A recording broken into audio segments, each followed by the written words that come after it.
মানুষ ভাবেন যে ধন অর্জন করা হলো অত্যন্ত গুরুত্বপূর্ণ। তিনি আজীবন ধন অর্জন করতে থাকেন, ধন অর্জন করার চেষ্টা করতে থাকেন। সে যাই হয়ে যাক না কেন, পরিশ্রম করতে থাকেন। স্বাস্থ্যের দিকে নজর দেন না, না উচিত সময় খাবার খান, না উচিত সময় ঘুমোতে যান, না পর্যাপ্ত সময় পর্যন্ত ঘুমন, কিছুই না। ধন অর্জন করতেই থাকেন। আর কিছু সময় পরে যখন তিনি অসংখ্য ধন লাভ করে ফেলেন, তখন তার সাথে ওনার শরীরে অনেক রোগ বাসা বাঁধে। এইসব রোগের উপচার করতে করতে সেই সমস্ত ধন যা উনি অর্জন করেছেন তা তিনি ব্যয় করে ফেলেন।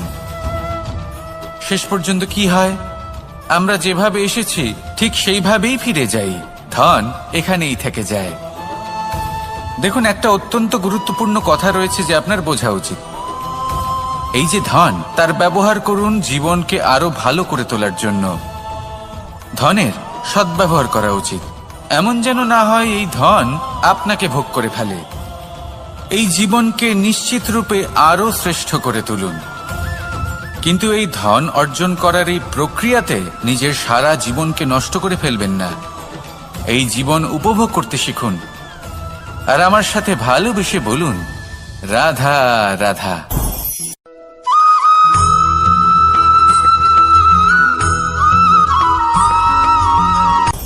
আপনি কখনো পর্বতের শিখরে উঠেছেন?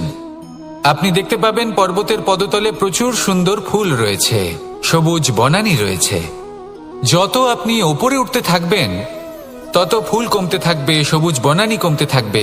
আরো কিছুটা ওপরে উঠলে কাঁটা জাতীয় গাছ দেখতে পাবেন, শুকনো গাছ দেখতে পাবেন। আরো যদি ওপরে ওঠেন তাহলে পাষাণ দেখতে পাবেন।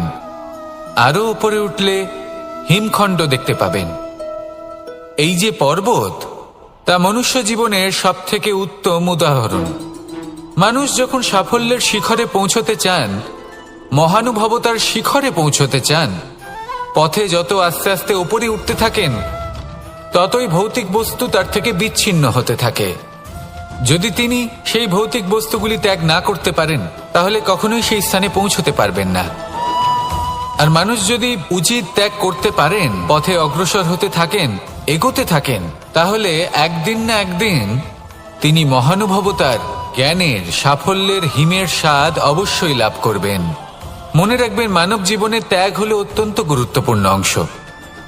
আসুন আমার সাথে ভালোবেসে বলুন, রাধা রাধা।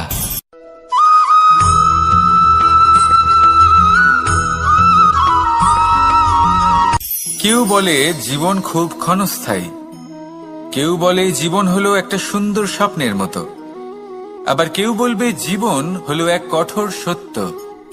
কিন্তু জীবন আসলে কি? জীবন হলো আপনারই প্রতিবিম্ব, একটা দর্পণ। অর্থাৎ আপনি জীবনকে সেইভাবেই পাবেন যেরকম আপনি নিজেকে প্রতিপন্ন করবেন। যদি আপনি দর্পণের দিকে তাকিয়ে হাসেন, তাহলে আপনি সামনে হাসি মুখী দেখতে পাবেন। এবার যদি আপনি গম্ভীর হয়ে থাকেন, তাহলে আপনি একজন রুষ্ট ব্যক্তি দেখতে পাবেন। শেষে সবথেকে বেশি গুরুত্বপূর্ণ হলো আপনার চেষ্টা। আপনাকে সবসময় চেষ্টা করতে হবে যাতে আপনি নিজেকে প্রসন্ন এবং ইতিবাচক মনোভাবে রাখেন। এটা হলো আপনারই উত্তরদায়িত্ব, তাকে পালন করুন। এই মনকে প্রসন্ন রাখুন, এই সংসারকে সুন্দর বলে মনে হবে। আর এই মন প্রসন্ন হয়ে বলবে, রাধা রাধা।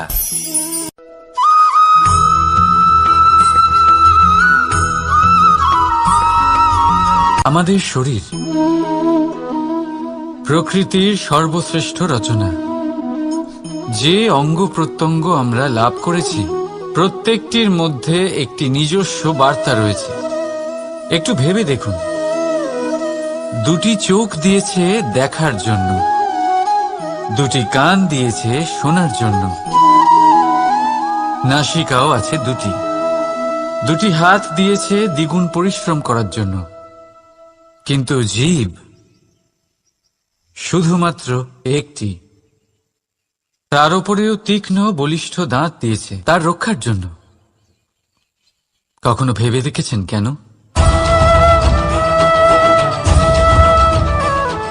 কারণ শব্দ আর শব্দের প্রয়োগ মানুষের সবচেয়ে বড় অস্ত্র। যার প্রয়োগ যত ভেবেচিন্তে করা যায়, মানুষ তার জীবনে ততটাই উপরে উঠতে পারে। তাহলে মনে রাখুন, দেখুন, শুনুন আর বুঝুন বেশি, বলুন কম। রাধা রাধা।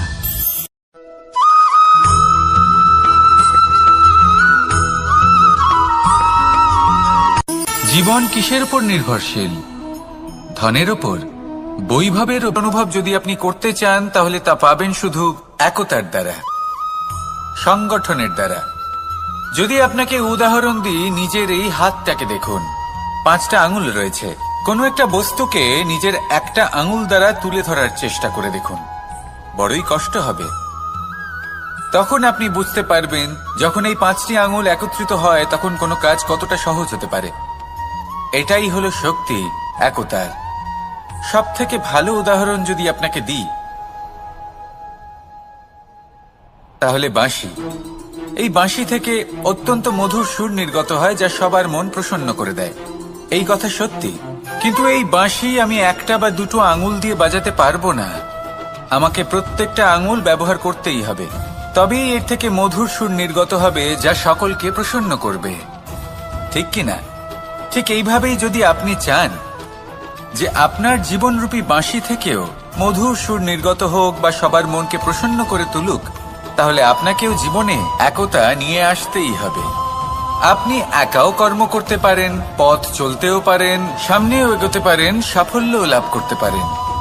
কিন্তু যখন সকলে একসাথে এগোবেন, সেই পথে চলবেন, সেই কর্মই করবেন, তখন লক্ষ্যে অবশ্যই পৌঁছবেন, সাফল্য অবশ্যই লাভ করবেন। কিন্তু সেই সাফল্য এবং তার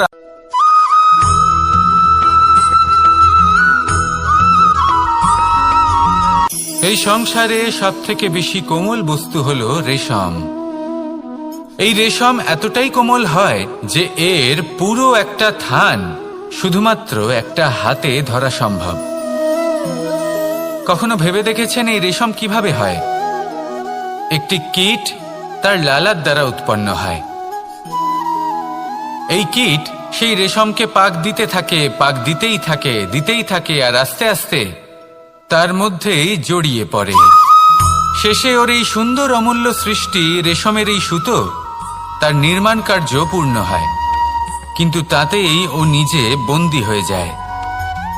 নিজেরই মায়াজালের এই বন্দী গৃহে নিজেই ফেঁসে যায়। এবার এই সুতোকে ব্যবহারযোগ্য করে তোলার জন্য এই কীটগুলিকে এই কবচের সাথেই ফুটন্ত জলে ফেলে দেওয়া হয়। এই সংসারে যদি আমাদের স্বপ্ন এই সংসারের দুঃখ হরণ করার জন্য, এই সংসারে সুখ বিতরণ করার জন্য হয়, তবেই আমাদের প্রগতি সম্ভব। যদি আমাদের এই স্বপ্ন শুধুই আমাদের এবং আমাদের স্বার্থ সিদ্ধির জন্য হয়, তাহলে এই স্বপ্ন আমাদের অন্ধ করে দেবে, আমাদের অন্ধকারের পথে নিয়ে যাবে, আর আমরাও সেই কীটের মতো হয়ে যাব। নিজেদেরই মায়াজালে আমরা নিজেই ফেঁসে যাব, আর শেষে আমরা যদি কিছু লাভ করি, তা হবে একাকিত্ব, অন্ধকারময় মৃত্যু।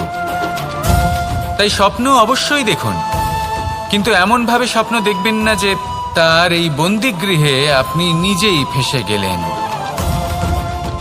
স্বপ্ন দেখুন পরোপকারে।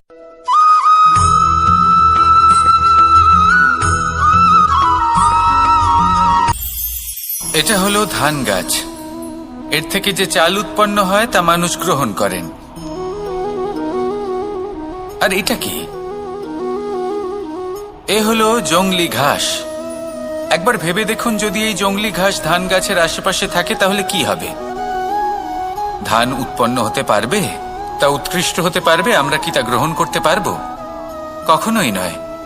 এই জংলি ঘাস ধানকে নষ্ট করে দেবে, কিন্তু নিজে জীবিত থাকবে। এটাই হলো আজকের শিক্ষা। এই সংসারে যদি আপনি নীতির পথে চলতে চান, উচিত কর্ম করতে চান, সংসারকে সেবা করতে চান, তাহলে জংলি ঘাসের মতো ব্যক্তিদের থেকে সবসময় দূরে থাকতে হবে।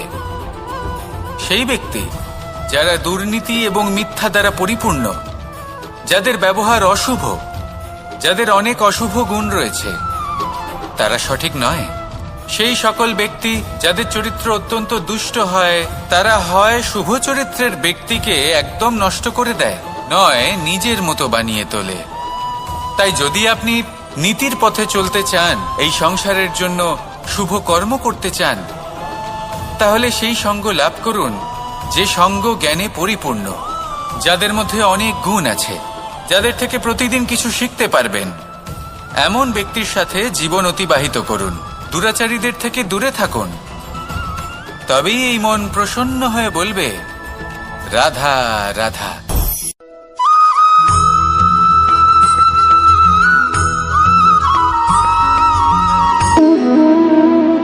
সম্পর্ক হলো আমাদের জীবনের একটি আধার। কিছু সম্পর্ক এমন যা আমরা জন্মসূত্রে লাভ করি, যেমন পরিবার, মা বাবা। কিছু সম্পর্ক আছে যা আমরা জীবনে অর্জন করে থাকি, তা সে প্রেমের হোক, স্নেহের হোক বা বন্ধুত্বের। এই সকল সম্পর্ক লাভ করার বা গড়ে তোলার 5টি ধাপ রয়েছে। প্রথম ধাপ, কোনো ব্যক্তির সাথে আলাপ হওয়া, তার সাথে কথা বলা বা তাকে দেখা। দ্বিতীয় ধাপ, সে ব্যক্তিকে আমাদের ভালো লাগা। তৃতীয় ধাপ,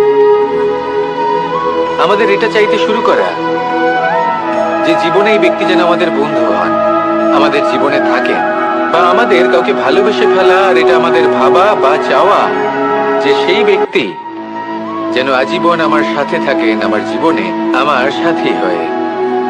চতুর্থ ধাপ, লাভ করা। এবার এই ধাপটি অনেক মানুষের পক্ষেই খুবই সরল হয়, বড়ই সরলভাবে নিজেদের সঙ্গীকে লাভ করে থাকেন। কিছু মানুষের জন্য এই ধাপ অত্যন্ত কঠিন হয়ে থাকে। অনেক প্রতিকূল পরিস্থিতির উপর জয়লাভ করে তারা সঙ্গীকে লাভ করেন, কিন্তু লাভ অবশ্যই করেন। এরপরে আসে পঞ্চম, অন্তিম এবং সব থেকে গুরুত্বপূর্ণ ধাপ। সেটা হলো সেই সম্পর্ক পালন করা। এটা হলো এমন এক বিষয় যা প্রত্যেক মানুষের শেখা উচিত। যদি ব্যক্তি নিজের জীবনে সম্পর্ক রক্ষা করতে শিখে যান, তবে প্রত্যেক সম্পর্ক তার জীবনকে স্বর্গ করে তুলবে। আসুন আর আমার সাথে ভালোবেসে বলুন, রাধা রাধা।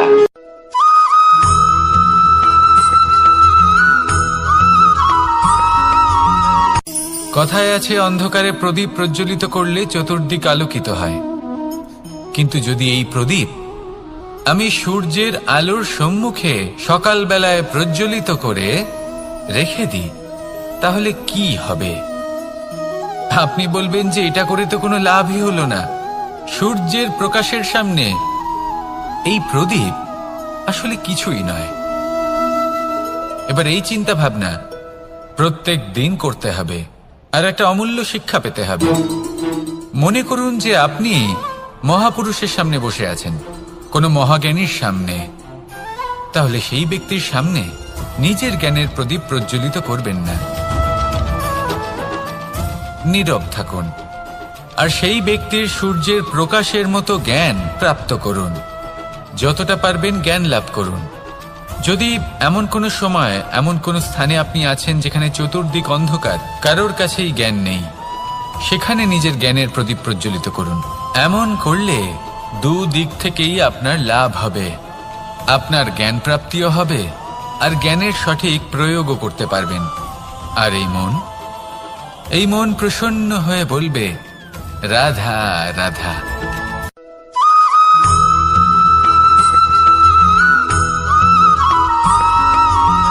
কথায় আছে যে এমন কোনো অক্ষর নেই যার দ্বারা কোনো মন্ত্র হয় না। এমন কোনো বনস্পতি নেই যা নিজেই একটা ঔষধি নয়। পৃথিবীর এমন কোনো ব্যক্তি নেই যার মধ্যে কোনো যোগ্যতা থাকে না। শুধু প্রয়োজন হলো যে ব্যক্তিকে আমরা খুঁজে চলেছি তাকে সঠিকভাবে চিনে নেওয়া। যদি তার যোগ্যতা, তার বিশেষত্ব আমরা বুঝতেই না পারি, তাহলে আর লাভ কি রইল? এই সংসারে এমন অনেক ব্যক্তি রয়েছেন যারা ছোট ছোট অসফলতার কারণে আপনাকে এটা বলে দেবে যে আপনি কোনো কাজের নন, আপনি হলেন মূর্খ, আপনি কিছুই করতে পারবেন না। এইসব কথায় কখনোই বিশ্বাস করবেন না, কারণ আপনি এবং প্রত্যেকটি জীব এই পরমাত্মা এবং এই প্রকৃতির সৃষ্টি যা অত্যন্ত বিশেষ। যদি আপনাকে উদাহরণ দিই তাহলে একদিকে আছে তরোয়াল, একটা বড় লম্বা তরোয়াল যার দ্বারা যুদ্ধ করা যায়, জয়লাভ করা যায়। আর অন্যদিকে রয়েছে একটা ছোট্ট সূঁচ, কিন্তু যে কাজ একটা ছোট্ট সূঁচ করতে পারে তা একটা তরোয়াল দ্বারা সম্ভব নয়। এর অর্থ হলো এটাই যে প্রত্যেকটা রচনা অত্যন্ত অমূল্য এবং অত্যন্ত বিশেষ হয়। তাহলে বিশ্বাস রাখুন যে আপনি অত্যন্ত বিশেষ একজন, আর প্রেমের সাথে বলুন রাধা রাধা।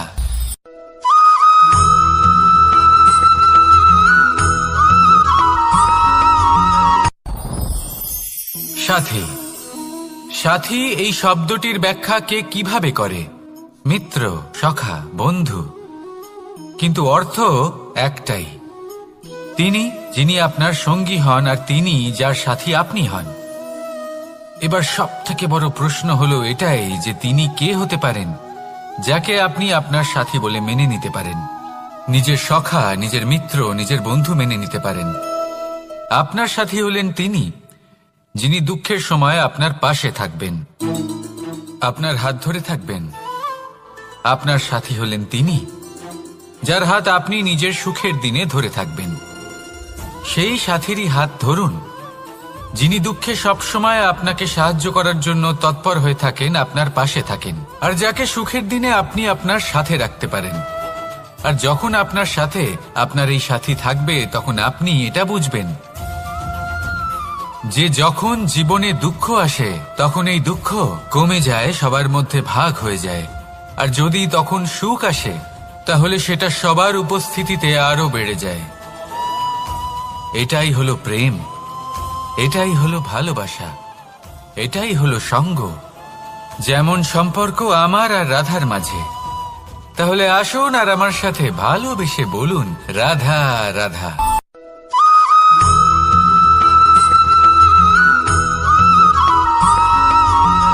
এই সংসারে প্রত্যেক মানুষ এটাই চান যে তিনি যেন ধনবান হন, আর্থিক অবস্থা তার ভালো থাকে, ওনার বাড়িতে লক্ষ্মীর আগমন হয়।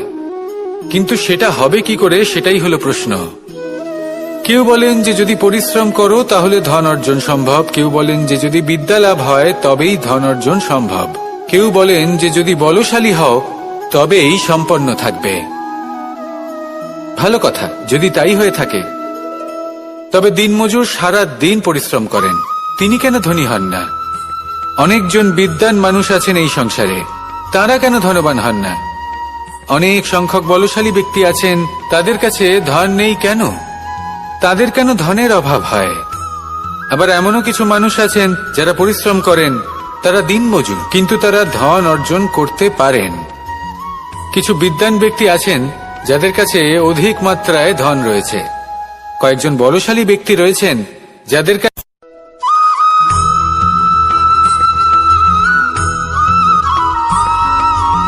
এই সংসারে কখনো কোনো ব্যক্তিকে তার বাইরের পোশাক দেখে বিচার করার চেষ্টা করবেন না, এটা খুব বড় ভুল করবেন। যেমন আমরা জীবনে অনেক সময় এমন করি, ধরুন কোথাও একটা গাছ দেখলাম, খুব বিশাল আকারের একটা গাছ যেটা মাটির থেকে অনেক উঁচুতে পৌঁছে গেছে, যার বিশাল শাখা আছে। সেগুলো দেখে আমরা ভাবি যে এই গাছে হয়তো কত সুস্বাদু ফল আছে, আমরা সেই গাছের পরিচর্যা করতে থাকি। আবার অন্যদিকে হলো একটি তৃণ যেটা মাটি থেকে কিছুটা উঁচুতে পৌঁছেছে, কিন্তু সেই তৃণর নিচে, মাটির নিচে অত্যন্ত সুস্বাদু ফল বা সবজি জন্ম নেয়, যা আমাদের স্বাস্থ্যের পক্ষে অত্যন্ত উপকারী।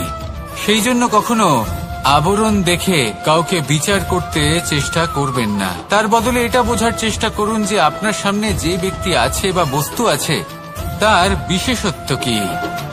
যদি এই বিশেষত্ব বোঝার ক্ষমতা আপনি অর্জন করেন, যদি এই শিল্প আপনি নিজের ভেতরে জাগ্রত করেন, তাহলে এই সংসারে বিশেষত্ব কি সেটা আপনি জানতে পারবেন। আর এই সমস্ত খেলা দৃষ্টি থেকে নয়, দৃষ্টিভঙ্গি থেকে জন্ম নেয়। দৃষ্টিভঙ্গি সবসময় শুভ রাখুন আর আমার সাথে ভালোবেসে বলুন রাধা রাধা।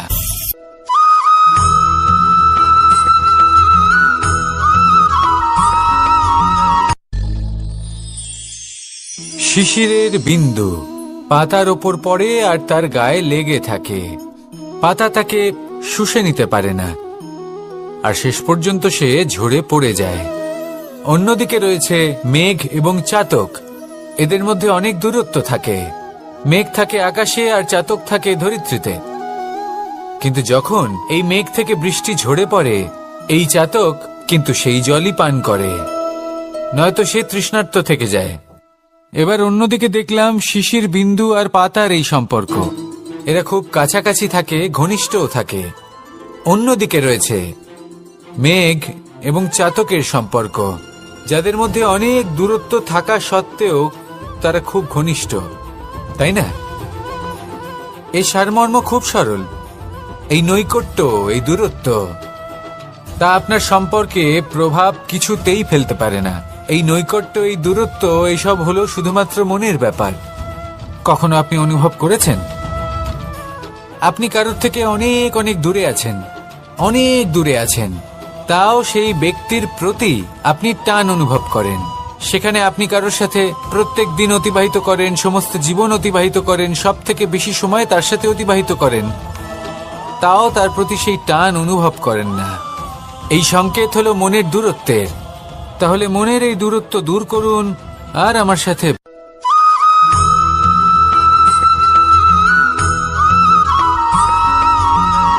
কেউ বলে জীবন খুব ক্ষণস্থায়ী, কেউ বলে জীবন হলো একটা সুন্দর স্বপ্নের মতো, আবার কেউ বলবে জীবন হলো এক কঠোর সত্য। কিন্তু জীবন আসলে কি? জীবন হলো আপনারই প্রতিবিম্ব, একটা দর্পণ। অর্থাৎ আপনি জীবনকে সেইভাবেই পাবেন যেরকম আপনি নিজেকে প্রতিপন্ন করবেন। যদি আপনি দর্পণের দিকে তাকিয়ে হাসেন, তাহলে আপনি সামনে হাসি মুখী দেখতে পাবেন। এবার যদি আপনি গম্ভীর হয়ে থাকেন, তাহলে আপনি একজন রুষ্ট ব্যক্তি দেখতে পাবেন। শেষে সবথেকে বেশি গুরুত্বপূর্ণ হলো আপনার চেষ্টা। আপনাকে সবসময় চেষ্টা করতে হবে যাতে আপনি নিজেকে প্রসন্ন এবং ইতিবাচক মনোভাবে রাখেন। এটা হলো আপনারই উত্তরদায়িত্ব, তাকে পালন করুন। এই মনকে প্রসন্ন রাখুন, এই সংসারকে সুন্দর বলে মনে হবে। আর এই মন প্রসন্ন হয়ে বলবে, রাধা রাধা।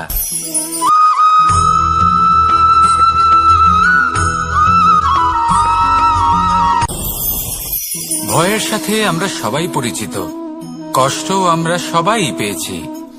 কখনো কখনো আমরা অসুস্থ হয়ে পড়ি, আর এমন সময় হলে মাতার মমতা, কখনো বাবার স্নেহ, কখনো বন্ধুদের পাশে থাকার অনুভূতি আমাদের রোগ নিরাময়ে সাহায্য করে।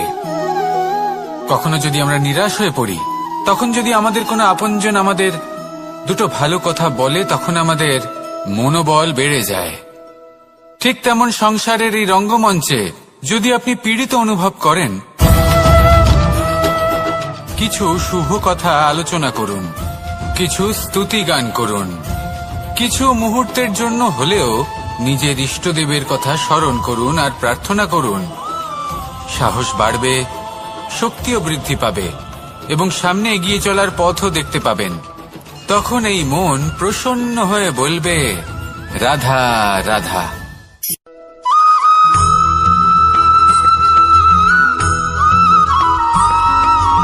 ফিরে আসছিলেন এবং তাদের ফেরার পথে হঠাৎ করে কোথাও থেকে একটি বাছুর চলে এলো। এই দুই বোন ভয়ভীত হয়ে গেলেন আর তাদের হাত থেকে সেই আটা পড়ে গেল, মাটিতে মিশে গেল।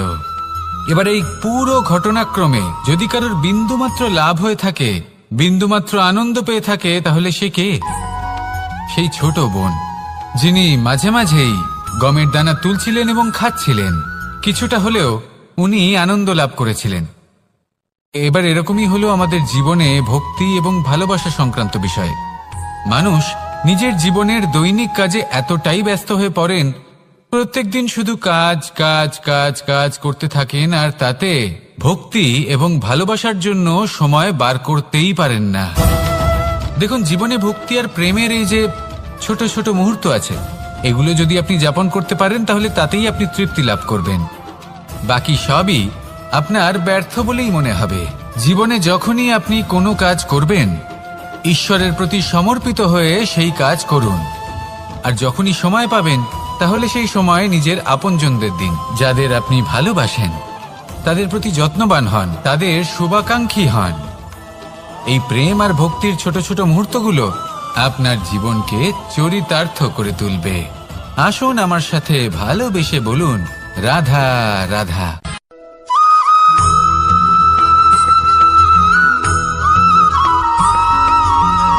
মানুষের মানসিকতা এমন হয় যে সে যতটা করে আশা করে যে তার থেকে অনেক বেশি তার বদলে সে পাবে। দেখুন, সবকিছুই আপনার ভাবনা চিন্তার উপর নির্ভর করছে। আপনি যদি ফলের বিষয়ে ভেবে কর্ম করতে থাকেন তাহলে সেটা অনুচিত। জীবনের আসল আনন্দ হলো নিজের কর্ম করতে থাকা, ফলের চিন্তা করা উচিত নয়। যদি আপনি এরকম ভাবেন যে আমি এতটা করছি, আমার এতটা পাওয়া উচিত, সেই ভাবনা অনুচিত। যদি আপনি সেবার মানসিকতা নিয়ে কর্ম করতে থাকেন, কর্মচক্রে প্রবাহিত হন, যদি আপনি এমন ভাবনা রাখেন যে আমি এতটা পাচ্ছি তাই এর থেকে অনেক বেশি আমি কর্ম করব, তাহলে নিশ্চিতরূপে আপনি যতটা করছেন তার থেকে অনেক বেশি আপনি পাবেন, আপনার আশার থেকে অনেক বেশি আপনি পাবেন। শুধু জীবনে অনেক বেশি কাজ করতে থাকুন, ফলের চিন্তা করবেন না। আর মনে রাখবেন, এই ভাবনাই সব থেকে বড় বীজ। কর্মের উপর বিশ্বাস রাখুন, জীবনে যা যা আপনি চান সবই সুখময় হবে। আসুন আর আমার সাথে ভালোবেসে বলুন, রাধা রাধা।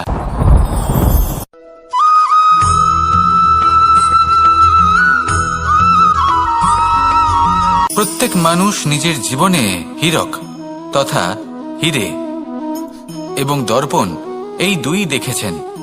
এই দুই হলো সাদা এবং এরা দুজনেই আলোর প্রতিফলন ঘটায় এবং এরা দুজনেই উজ্জ্বল হয়ে ওঠে। আপনি হয়তো মনে মনে ভাবছেন যে এটা কি ধরনের তুলনা করছি। একটা হীরে তো রত্ন, তার মূল্য দর্পণের থেকে অনেক গুণ বেশি। কিন্তু হীরে থাকাতে দর্পণের মূল্য কিন্তু কোনো অংশে কমে যায় না, তাই না? মানুষ যখন হীরে নিজের হাতে নেয় তখন সবার আগে কি খোঁজে?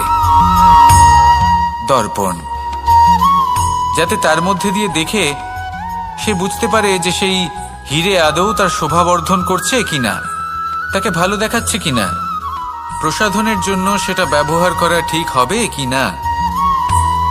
অর্থাৎ হীরের উপস্থিতিতে দর্পণের গুরুত্ব কম হলো না, দর্পণের কারণে হীরের মূল্য বোঝা গেল। আমাদের জীবনেও ঠিক এরকমই ঘটে। আপনারা যদি সংসারে নিজের আশেপাশে দেখেন, এমন অনেক মানুষ দেখতে পাবেন যারা নিজেদের ক্ষেত্রে মহান স্থানে পৌঁছেছেন, নিপুণ এবং শ্রেষ্ঠ হয়েছেন। আপন হয়ে থাকেন তাহলে নিজেকে ছোট মনে করবেন না। আসুন আর আমার সাথে ভালোবেসে বলুন, রাধা রাধা।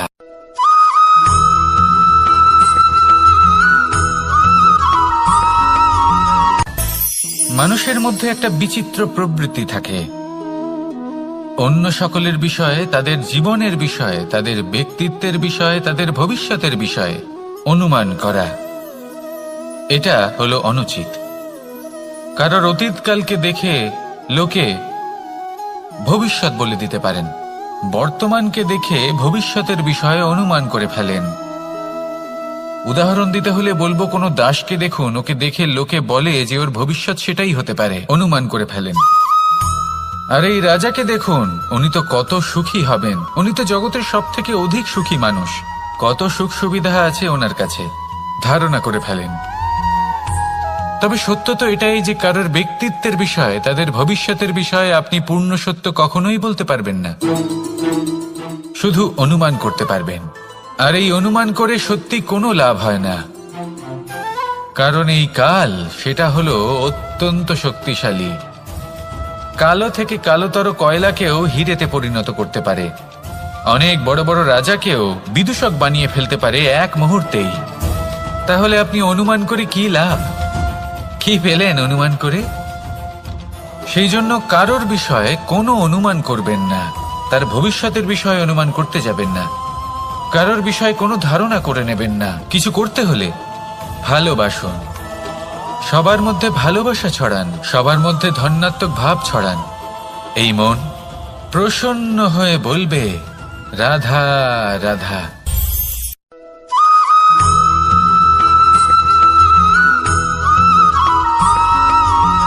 এই সংসারে সব থেকে বড় ব্যক্তি কে? আপনি বলবেন এ কেমন ধরনের প্রশ্ন, কিন্তু এটা হলো সব থেকে উচিত প্রশ্ন। কেউ এর উত্তর দেবে যে সেই মহাপ্রতাপী রাজা তিনি হলেন সব থেকে বড় ব্যক্তি, সেই বড় রাজনীতিবিদ তিনিই সব থেকে বড় ব্যক্তি। আমি আপনাকে জানাই যে সংসারের সব থেকে বড় ব্যক্তি হলেন তিনি, যার সাথে দেখা করলে আপনি নিজেকে ছোট মনে করবেন না।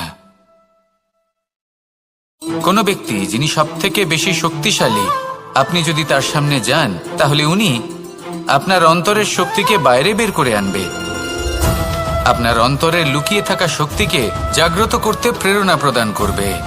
তিনি হলেন বড় ব্যক্তি, তিনি হলেন মহান ব্যক্তি। তিনি নন যিনি নিজের বল এবং ঐশ্বর্য দ্বারা আপনাকে তার সামনে ছোট প্রমাণ করবেন। এবং সেই জন্য মহাদেব আমার আরাধ্য হলেন আমার খুব প্রিয়। কারণ রাজা হোক বা ফকির, কেউ যদি ওনার সামনে যান তাহলে সে নিজেকে ছোট মনে করেন না। আপনিও যদি জীবনে অনেক বড় হতে চান তাহলে কাউকে কখনো নিজেকে ছোট মনে করতে দেবেন না।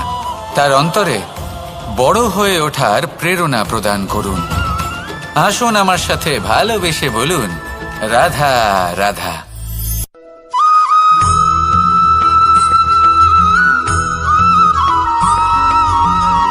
জীবন কিসের উপর নির্ভরশীল? ধনের ওপর? বৈভবের অনুভব যদি আপনি করতে চান তাহলে তা পাবেন শুধু একতার দ্বারা, সংগঠনের দ্বারা। যদি আপনাকে উদাহরণ দিই, নিজের এই হাতটাকে দেখুন, 5টা আঙুল রয়েছে। কোনো একটা বস্তুকে নিজের একটা আঙুল দ্বারা তুলে ধরার চেষ্টা করে দেখুন, বড়ই কষ্ট হবে। তখন আপনি বুঝতে পারবেন যখন এই 5টি আঙুল একত্রিত হয় তখন কোনো কাজ কতটা সহজ হতে পারে। এটাই হলো শক্তি, একতার। সব থেকে ভালো উদাহরণ যদি আপনাকে দিই তাহলে বাঁশি। এই বাঁশি থেকে অত্যন্ত মধুর সুর নির্গত হয় যা সবার মন প্রসন্ন করে দেয়। এই কথা সত্যি, কিন্তু এই বাঁশি আমি একটা বা দুটো আঙুল দিয়ে বাজাতে পারবো না। আমাকে প্রত্যেকটা আঙুল ব্যবহার করতেই হবে, তবেই এর থেকে মধুর সুর নির্গত হবে যা সকলকে প্রসন্ন করবে, ঠিক কিনা? ঠিক এইভাবেই যদি আপনি চান যে আপনার জীবনরূপী বাঁশি থেকেও মধুর সুর নির্গত হোক বা সবার মনকে প্রসন্ন করে তুলুক, তাহলে আপনাকেও জীবনে একতা নিয়ে আসতেই হবে। আপনি একাও কর্ম করতে পারেন, পথ চলতেও পারেন, সামনেও এগোতে পারেন, সাফল্যও লাভ করতে পারেন। কিন্তু যখন সকলে একসাথে এগোবেন, সেই পথে চলবেন, সেই কর্মই করবেন, তখন লক্ষ্যে অবশ্যই পৌঁছবেন, সাফল্য অবশ্যই লাভ করবেন। কিন্তু সেই সাফল্য এবং তার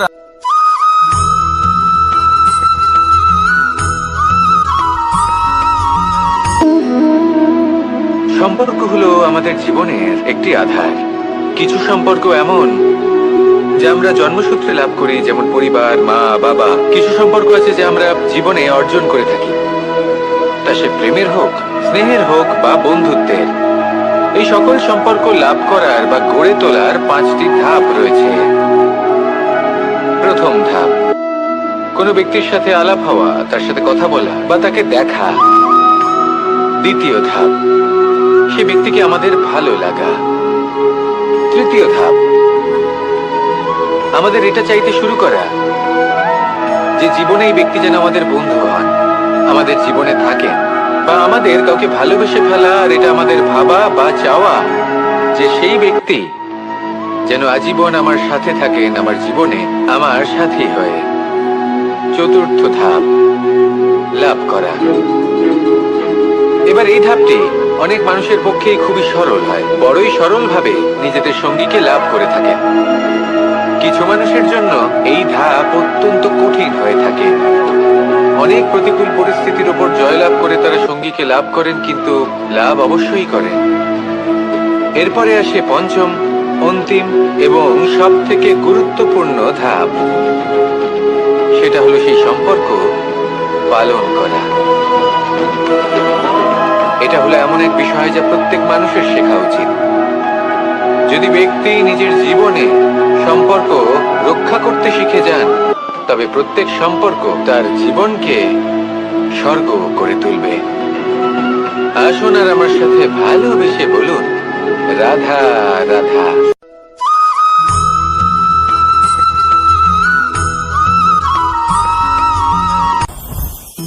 জীবনে কিছু শেখা অত্যন্ত গুরুত্বপূর্ণ। এবার কি কি শিখতে হবে সেই সব শেখানোর জন্য অনেক শিক্ষক রয়েছেন, কিন্তু কি শিখবেন না আর কি করবেন না এটা আমাদের নিজের অভিজ্ঞতা দিয়ে শিখতে হয়। কিন্তু তার মানে এটা নয় যে যদি আপনাকে শিখতে হয় যে আগুনের তাপ কতটা, আপনাকে আগুনের মধ্যে হাত দিতে হবে। না, অন্য কারোর অভিজ্ঞতা দ্বারাও শিখতে পারেন। প্রশ্ন শুধুমাত্র একটাই যে আপনি কি শিখতে চান নাকি চান না। যদি আপনি এটাই ভাবেন যে আমি শুধুই নিজের অভিজ্ঞতা দ্বারাই শিখতে চাই, তাহলে জীবনকাল ছোট মনে হবে, অনেক কিছুই শিখতে পারবেন না। তাই নিজের সাথে সাথে বড়দের অভিজ্ঞতা দ্বারাও শেখা শুরু করে দিন। এই সংসারের অভিজ্ঞতা দ্বারা শিখতে শুরু করে দিন। আর এটা নিশ্চিত রূপে শেখা আবশ্যক যে কখন কি করবেন না, কোথায় থামতে হবে আর কোথায় থামবেন না। তাহলে আসুন আর আমার সাথে ভালোবেসে বলুন, রাধা রাধা।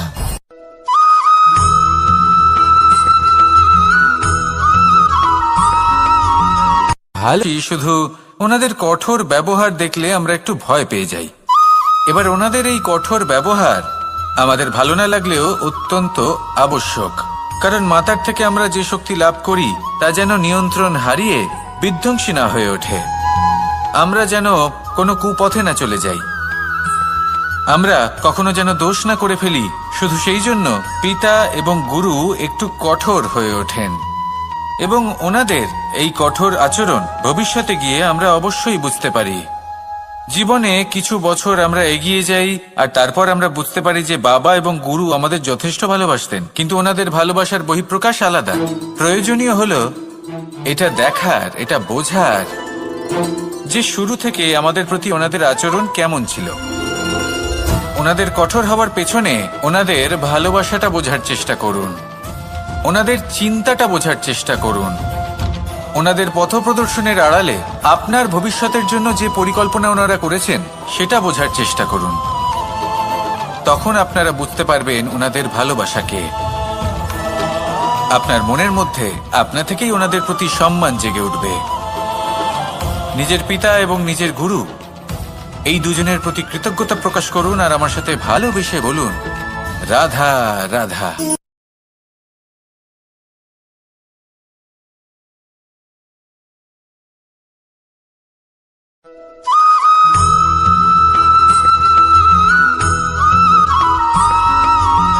পঞ্চতত্ত্বের মধ্যে দ্বিতীয় তত্ত্ব হল ধরণী, ভূমি, যাকে আমরা ধরণী মাতা বলি। এই ধরণী ধৈর্য ধারণ করে, আর এর ওপরেই আমাদের সমগ্র সংসার নির্ভরশীল। কারণ এই ভূমি সহ্য ক্ষমতা রাখে, এর সহ্য ক্ষমতা হল অপরিসীম।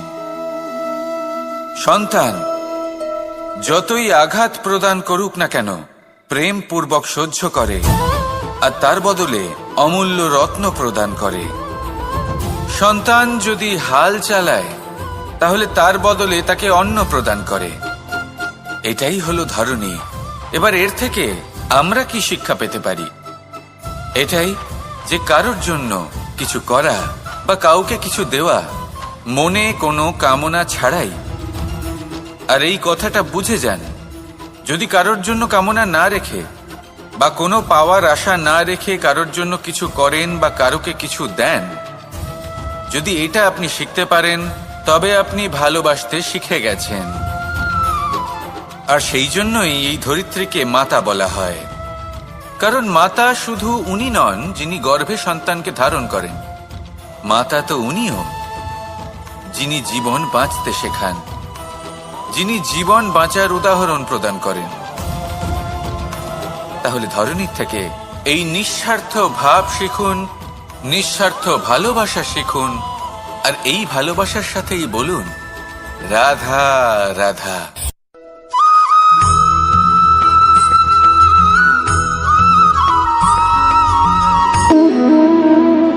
সম্পর্ক হলো আমাদের জীবনের একটি আধার। কিছু সম্পর্ক এমন যা আমরা জন্মসূত্রে লাভ করি, যেমন পরিবার, মা, বাবা। কিছু সম্পর্ক আছে যা আমরা জীবনে অর্জন করে থাকি। তা সে প্রেমের হোক, স্নেহের হোক বা বন্ধুত্বের। এই সকল সম্পর্ক লাভ করার বা গড়ে তোলার 5টি ধাপ রয়েছে।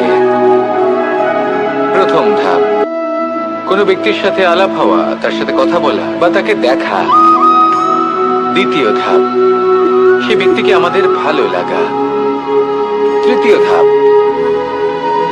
আমাদের এটা চাইতে শুরু করা যে জীবনে এই ব্যক্তি যেন আমাদের বন্ধু হন, আমাদের জীবনে থাকেন, বা আমাদের কাউকে ভালোবেসে ফেলা আর এটা আমাদের ভাবা বা চাওয়া যে সেই ব্যক্তি যেন আজীবন আমার সাথে থাকেন, আমার জীবনে আমার সাথী হয়ে।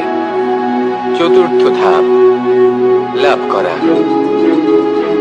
এবার এই ধাপটি অনেক মানুষের পক্ষেই খুবই সরল হয়, বড়ই সরলভাবে নিজেদের সঙ্গীকে লাভ করে থাকেন।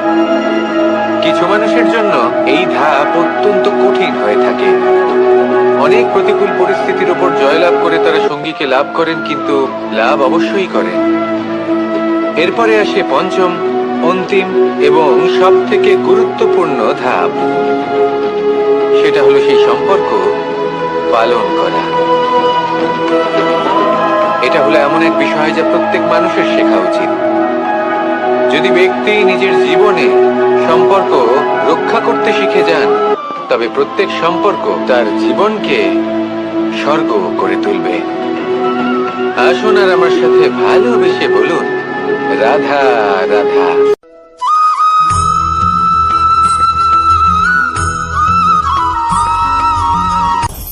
আপনি কখনো পর্বতের শিখরে উঠেছেন? আপনি দেখতে পাবেন পর্বতের পদতলে প্রচুর সুন্দর ফুল রয়েছে, সবুজ বনানী রয়েছে। যত আপনি ওপরে উঠতে থাকবেন তত ফুল কমতে থাকবে, সবুজ বনানী কমতে থাকবে।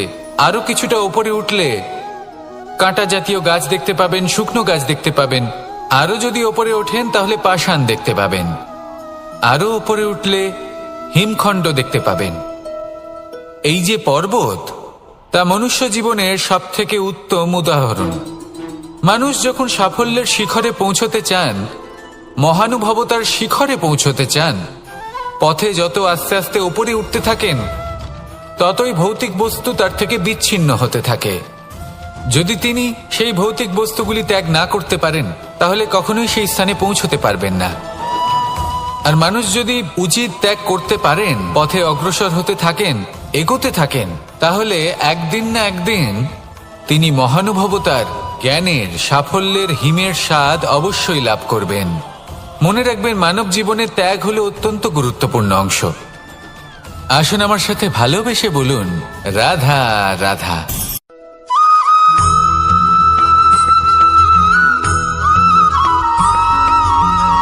মানুষের মানসিকতা এমন হয় যে সে যতটা করে আশা করে যে তার থেকে অনেক বেশি তার বদলে সে পাবে। দেখুন, সবকিছুই আপনার ভাবনা চিন্তার উপর নির্ভর করছে। আপনি যদি ফলের বিষয়ে ভেবে কর্ম করতে থাকেন, তাহলে সেটা অনুচিত। জীবনের আসল আনন্দ হলো নিজের কর্ম করতে থাকা, ফলের চিন্তা করা উচিত নয়। যদি আপনি এরকম ভাবেন যে আমি এতটা করছি, আমার এতটা পাওয়া উচিত, সেই ভাবনা অনুচিত। যদি আপনি সেবার মানসিকতা নিয়ে কর্ম করতে থাকেন, কর্মচক্রে প্রবাহিত হন, যদি আপনি এমন ভাবনা রাখেন যে আমি এতটা পাচ্ছি, তাই এর থেকে অনেক বেশি আমি কর্ম করব, তাহলে নিশ্চিতরূপে আপনি যতটা করছেন তার থেকে অনেক বেশি আপনি পাবেন। আপনার আশার থেকে অনেক বেশি আপনি পাবেন। শুধু জীবনে অনেক বেশি কাজ করতে থাকুন, ফলের চিন্তা করবেন না। আর মনে রাখবেন, এই ভাবনাই সব থেকে বড় বীজ। কর্মের উপর বিশ্বাস রাখুন। জীবনে যা যা আপনি চান সবই সুখময় হবে। আসুন আর আমার সাথে ভালোবেসে বলুন, রাধা রাধা।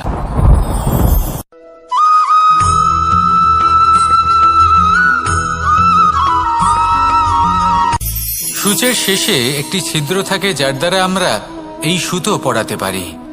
আর তারপর সূচের সাহায্যে এই সুতো দিয়ে বস্ত্র সেলাই করা যায়।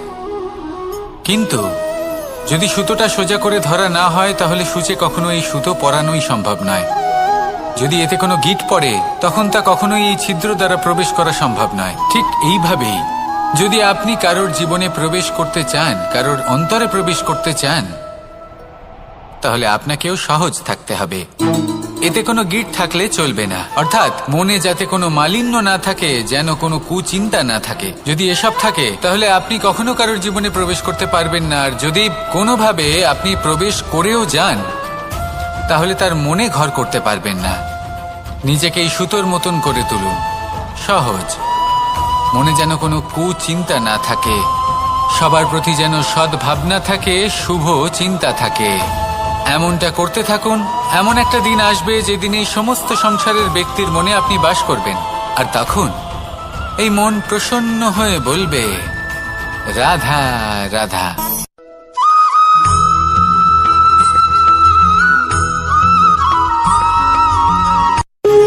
যখন মানুষের মৃত্যু হয় তখন কি হয়? অনেক সংখ্যক মানুষ শোক পালন করতে চলে আসেন। যে ব্যক্তি মৃত্যু লাভ করেছেন তার অনেক বস্তু থাকে যেগুলো তার প্রিয়, যেগুলো তিনি ব্যবহার করেছেন। তার শয্যা, তার বস্ত্র, তার আভূষণ সবকিছু তার থেকে বিচ্ছিন্ন করা হয় এবং খালি হাতে তাকে শ্মশানের উদ্দেশ্যে রওনা করা হয়। আমি আপনাকে এই প্রশ্ন করতে চাই, আপনি এই সংসারে কি অর্জন করেছেন? ধন সম্পত্তি, বস্ত্র, আভূষণ, এই সবকিছু যে আপনি অর্জন করেছেন, আপনার মৃত্যুর পরে তা আপনার থেকে দূর হয়ে যাবে। এর উত্তর হলো একটাই, আপনার কর্ম।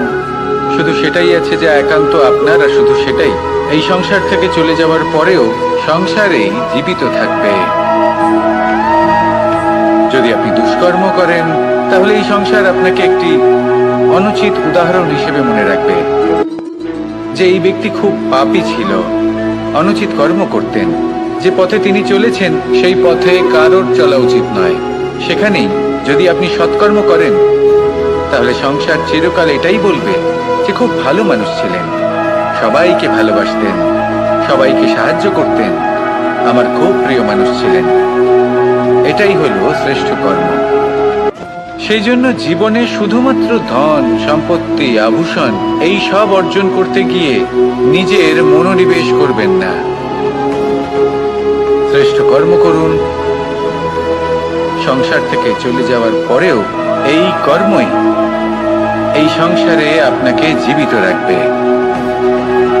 আসুন আমার সাথে ভালোবেসে বলুন, রাধা রাধা।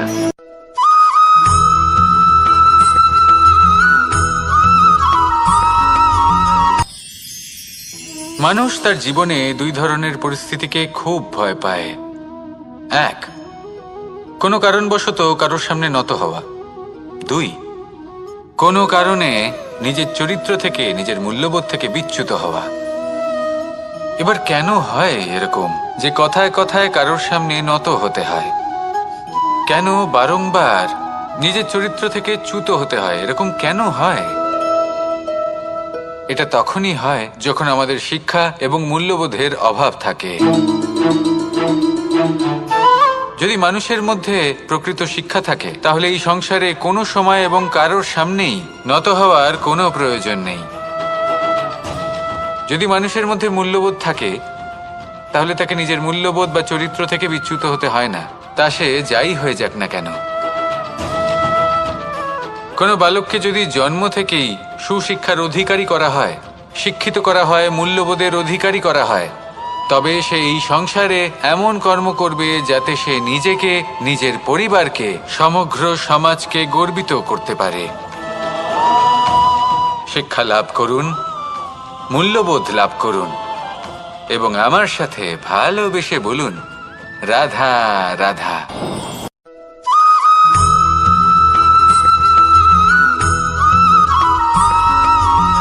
কথায় আছে যে এমন কোনো অক্ষর নেই যার দ্বারা কোনো মন্ত্র হয় না।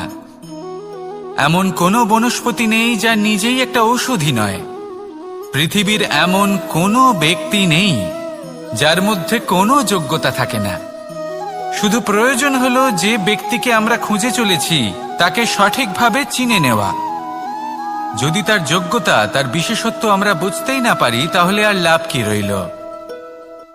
এই সংসারে এমন অনেক ব্যক্তি রয়েছেন যারা ছোট ছোট অসফলতার কারণে আপনাকে এটা বলে দেবে যে আপনি কোনো কাজের নন, আপনি হলেন মূর্খ, আপনি কিছুই করতে পারবেন না।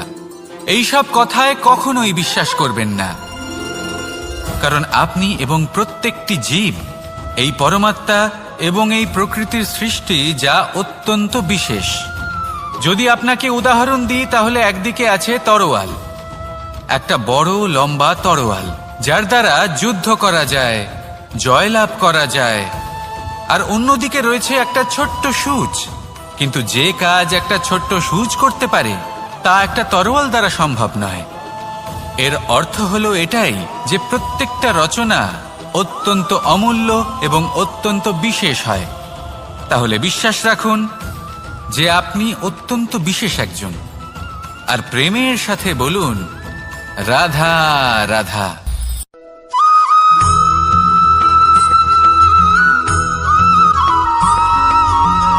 এই সংসারে কোনো বস্তু হোক বা ব্যক্তি হোক, তার একার গুরুত্ব কিন্তু খুব বেশি নয়। একটা উদাহরণ হিসেবে বৃষ্টির ফোঁটাকে ভেবে দেখুন। যদি একটি বৃষ্টির ফোঁটা হয় তাহলে তার খুব বেশি গুরুত্ব থাকে না, কিন্তু যখন সহস্র বৃষ্টির ফোঁটা মেঘের মধ্যে দিয়ে ঝরে পড়ে, তখন সেটা বর্ষার রূপ ধারণ করে। সেই বর্ষা যা এই প্রকৃতিকে শান্ত করে। সেইভাবেই পাথরের ছোট টুকরো, তার খুব বেশি গুরুত্ব থাকে না, কিন্তু যখন অসংখ্য পাথরের টুকরো একত্রিত হয় তখন তা পর্বতের আকার ধারণ করে। সেইভাবেই কিছু মানুষ যখন একত্রিত হন তখন তৈরি হয় পরিবার, কিছু পরিবার যখন একত্রিত হয় তখন তৈরি হয় সমাজ, যখন অনেক সংখ্যক সমাজ একত্রিত হয় তখন তৈরি হয় রাজ্য। এবার এই রাজ্যের সবথেকে গুরুত্বপূর্ণ ব্যক্তি হতে পারেন রাজা, কিন্তু তাও সেই রাজা একা কিছু করতে পারেন না। যুদ্ধ লড়ার সময় তারও নিজের সৈন্যদলকে প্রয়োজন পড়ে।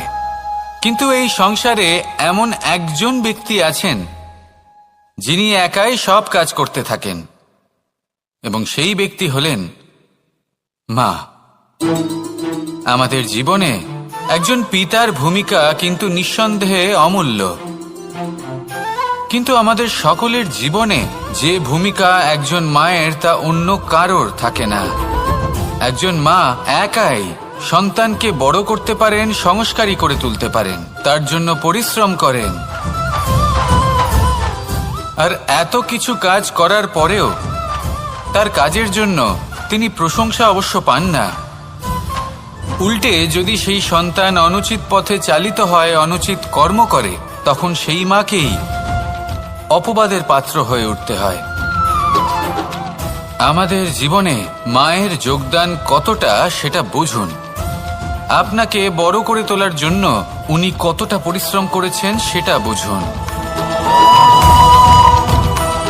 আজ থেকে, এখন থেকে, এই মুহূর্ত থেকে মাকে সম্মান করতে শিখুন। যখন সময় পাবেন, যখন সুযোগ হবে, তখন তার প্রশংসা করুন, ওনারও ভালো লাগবে। আর মায়ের এই মমতার জন্য, তার এই ভূমিকার জন্য আসুন সবাই মিলে আমরা তাকে প্রণাম করি, আর সকলে মিলে ভালোবেসে বলি রাধা রাধা।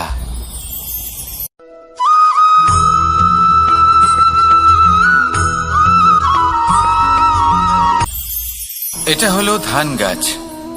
এর থেকে যে চাল উৎপন্ন হয় তা মানুষ গ্রহণ করেন। আর এটা কি? এ হলো জংলি ঘাস। একবার ভেবে দেখুন, যদি এই জংলি ঘাস ধান গাছের আশেপাশে থাকে তাহলে কি হবে? ধান উৎপন্ন হতে পারবে? তা উৎকৃষ্ট হতে পারবে? আমরা কি তা গ্রহণ করতে পারবো? কখনোই নয়। এই জংলি ঘাস ধানকে নষ্ট করে দেবে, কিন্তু নিজে জীবিত থাকবে। এটাই হলো আজকের শিক্ষা। এই সংসারে যদি আপনি নীতির পথে চলতে চান, উচিত কর্ম করতে চান, সংসারকে সেবা করতে চান, তাহলে জংলি ঘাসের মতো ব্যক্তিদের থেকে সবসময় দূরে থাকতে হবে। সেই ব্যক্তি যারা দুর্নীতি এবং মিথ্যা দ্বারা পরিপূর্ণ, যাদের ব্যবহার অশুভ, যাদের অনেক অশুভ গুণ রয়েছে, তারা সঠিক নয়। সেই সকল ব্যক্তি যাদের চরিত্র অত্যন্ত দুষ্ট হয়, তারা হয় শুভ চরিত্রের ব্যক্তিকে একদম নষ্ট করে দেয়, নয় নিজের মতো বানিয়ে তোলে। তাই যদি আপনি নীতির পথে চলতে চান, এই সংসারের জন্য শুভ কর্ম করতে চান, তাহলে সেই সঙ্গ লাভ করুন যে সঙ্গ জ্ঞানে পরিপূর্ণ, যাদের মধ্যে অনেক গুণ আছে, যাদের থেকে প্রতিদিন কিছু শিখতে পারবেন, এমন ব্যক্তির সাথে জীবন অতিবাহিত করুন। দুরাচারীদের থেকে দূরে থাকুন, তবেই এই মন প্রসন্ন হয়ে বলবে, রাধা রাধা।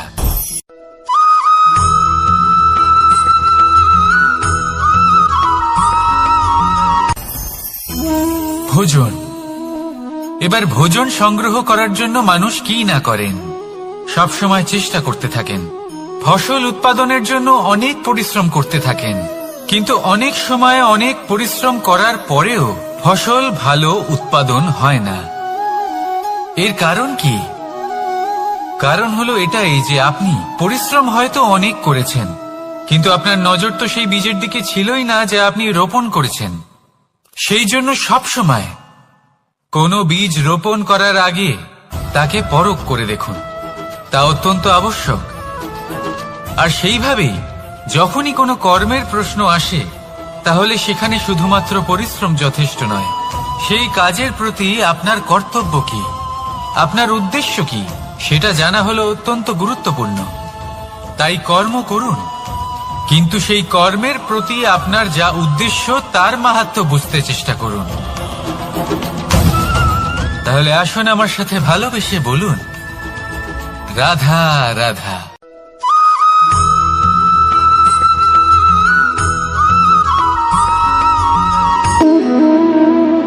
সম্পর্ক হলো আমাদের জীবনের একটি আধার।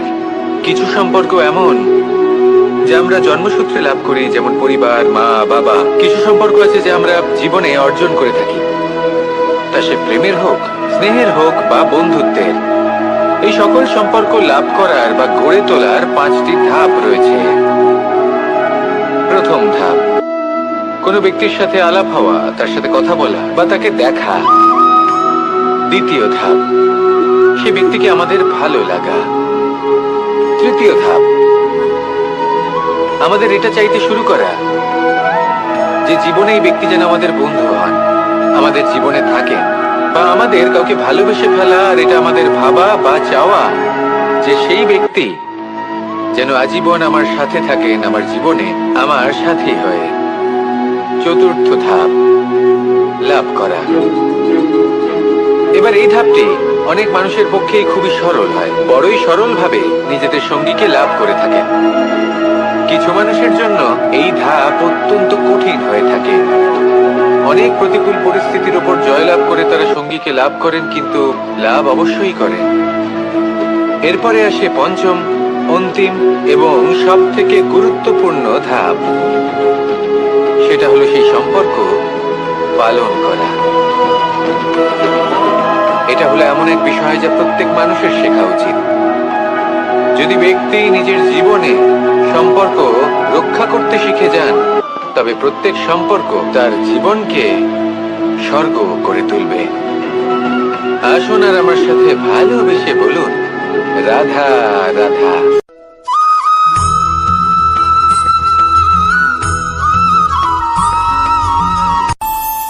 আমাদের মনে যখন কোনো প্রশ্ন ওঠে, কোনো দ্বন্দ্ব জাগে, তখন আমরা যাই আমাদের গুরুর কাছে, আমাদের আরাধ্যের কাছে গিয়ে জিজ্ঞেস করি।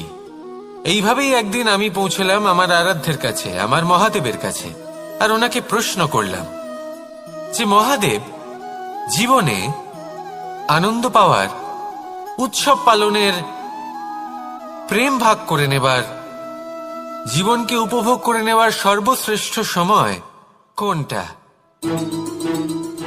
মহাদেব হাসলেন আর উনি বললেন, জীবনে উৎসব পালনের সব থেকে শ্রেষ্ঠ দিন হলো মৃত্যুর ঠিক আগের দিনটা। প্রেম ভাগ করে নেওয়ার সব থেকে শ্রেষ্ঠ মুহূর্ত হলো মৃত্যুর ঠিক আগের মুহূর্ত। জীবনকে উপভোগ করে নেওয়ার সর্বশ্রেষ্ঠ প্রহর হলো মৃত্যুর 1 প্রহর পূর্বে। তখন আমি চমকে গেলাম। আমি বললাম, কিন্তু মহাদেব, মৃত্যু তো অনিশ্চিত, আমরা জানিও না কবে আমাদের মৃত্যু হবে। মহাদেব আবার হাসলেন। উনি বললেন যে যদি আমরা এভাবে জীবন কাটাই যে আমরা জীবনের প্রত্যেক দিন, প্রত্যেক মুহূর্ত, প্রত্যেক প্রহর শেষ বলে মনে করি, তাহলে আমাদের সমস্ত জীবন আনন্দের সাথেই অতিবাহিত হবে। কি বলেন?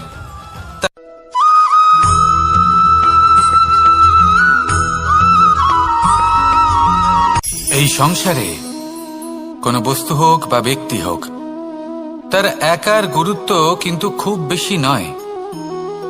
একটা উদাহরণ হিসেবে বৃষ্টির ফোঁটাকে ভেবে দেখুন। যদি একটি বৃষ্টির ফোঁটা হয় তাহলে তার খুব বেশি গুরুত্ব থাকে না, কিন্তু যখন সহস্র বৃষ্টির ফোঁটা মেঘের মধ্যে দিয়ে ঝরে পড়ে তখন সেটা বর্ষার রূপ ধারণ করে। সেই বর্ষা যা এই প্রকৃতিকে শান্ত করে। সেইভাবেই পাথরের ছোট টুকরো, তার খুব বেশি গুরুত্ব থাকে না, কিন্তু যখন অসংখ্য পাথরের টুকরো একত্রিত হয় তখন তা পর্বতের আকার ধারণ করে। সেইভাবেই কিছু মানুষ যখন একত্রিত হন তখন তৈরি হয় পরিবার, কিছু পরিবার যখন একত্রিত হয় তখন তৈরি হয় সমাজ, যখন অনেক সংখ্যক সমাজ একত্রিত হয় তখন তৈরি হয় রাজ্য।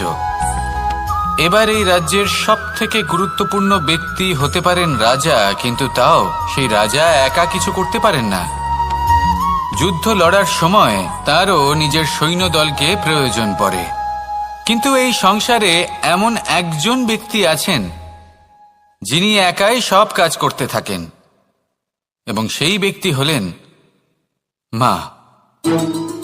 আমাদের জীবনে একজন পিতার ভূমিকা কিন্তু নিঃসন্দেহে অমূল্য, কিন্তু আমাদের সকলের জীবনে যে ভূমিকা একজন মায়ের তা অন্য কারোর থাকে না। একজন মা একাই সন্তানকে বড় করতে পারেন, সংস্কারী করে তুলতে পারেন, তার জন্য পরিশ্রম করেন। আর এত কিছু কাজ করার পরেও তার কাজের জন্য তিনি প্রশংসা অবশ্য পান না। উল্টে যদি সেই সন্তান অনুচিত পথে চালিত হয়, অনুচিত কর্ম করে, তখন সেই মাকেই অপবাদের পাত্র হয়ে উঠতে হয়। আমাদের জীবনে মায়ের যোগদান কতটা সেটা বুঝুন। আপনাকে বড় করে তোলার জন্য উনি কতটা পরিশ্রম করেছেন সেটা বুঝুন। আজ থেকে, এখন থেকে, এই মুহূর্ত থেকে মাকে সম্মান করতে শিখুন। যখন সময় পাবেন, যখন সুযোগ হবে, তখন তার প্রশংসা করুন, ওনারও ভালো লাগবে। আর মায়ের এই মমতার জন্য, তার এই ভূমিকার জন্য আসুন সবাই মিলে আমরা তাকে প্রণাম করি, আর সকলে মিলে ভালোবেসে বলি রাধা রাধা।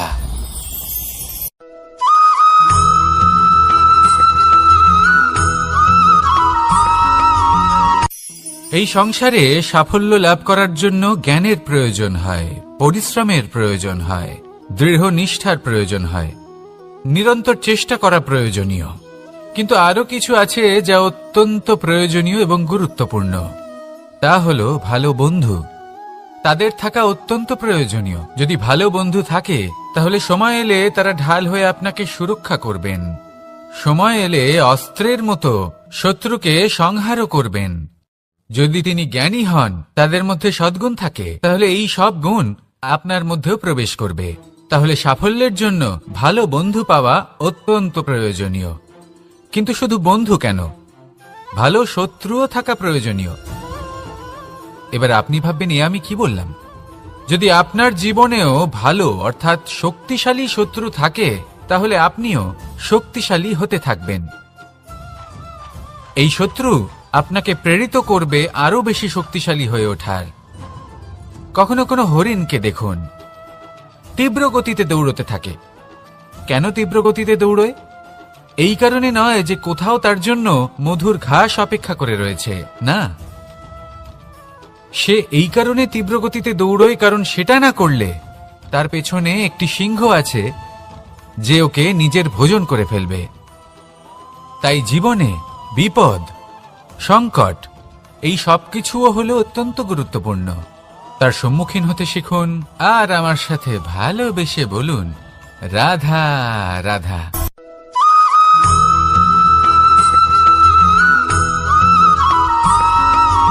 কথায় আছে, প্রত্যেক পুত্র তার পিতার প্রতিচ্ছবি হয়, আর সমস্ত প্রতিচ্ছবি চায় যেন সে তার অস্তিত্ব প্রাপ্ত করতে পারে। পুত্র চায় সে যেন তার পিতার মতো হয়, বা কখনো কখনো তার থেকেও শ্রেষ্ঠ হয়। সেটা কোনো অনুচিত ব্যাপার নয়। অনুচিত তখন হয় যখন পুত্র নিজের পিতার মতো হবার স্বপ্ন পূরণ করতে গিয়ে বা তার থেকেও শ্রেষ্ঠ হবার স্বপ্ন পূরণে অনুচিত পথের আশ্রয় নেয়। কারণ তারপরে সে তার পিতার গুণগুলি আত্মসাৎ করতে চায় না। সে শুধুই এটা চায় যে সংসারের চোখে যেন আমি শ্রেষ্ঠ প্রমাণিত হই। এটা অনুচিত। সংসারে এমন অনেক মানুষ আছেন যারা এই কারণে শ্রেষ্ঠ হবার চেষ্টা করেন যাতে তার পরিবারের তার পিতার সম্মান বৃদ্ধি পায়। এমনও মানুষ থাকেন, আর এটাই হলো পার্থক্য উদ্দেশ্যের। মনে রাখবেন, যদি আপনার উদ্দেশ্য শুভ হয় তাহলে পথও শুভ হবে, যদি আপনার উদ্দেশ্য অশুভ হয় তাহলে পথও অশুভ হবে। তাহলে নিজের পিতার মতো হবার চেষ্টা অবশ্যই করুন, তার থেকেও শ্রেষ্ঠ হওয়ার চেষ্টা অবশ্যই করুন, কিন্তু মনে রাখবেন আপনার সংকল্প আর আপনার উদ্দেশ্য এই দুই শুভ হওয়া উচিত। তাহলে আসুন আর আমার সাথে ভালোবেসে বলুন, রাধা রাধা।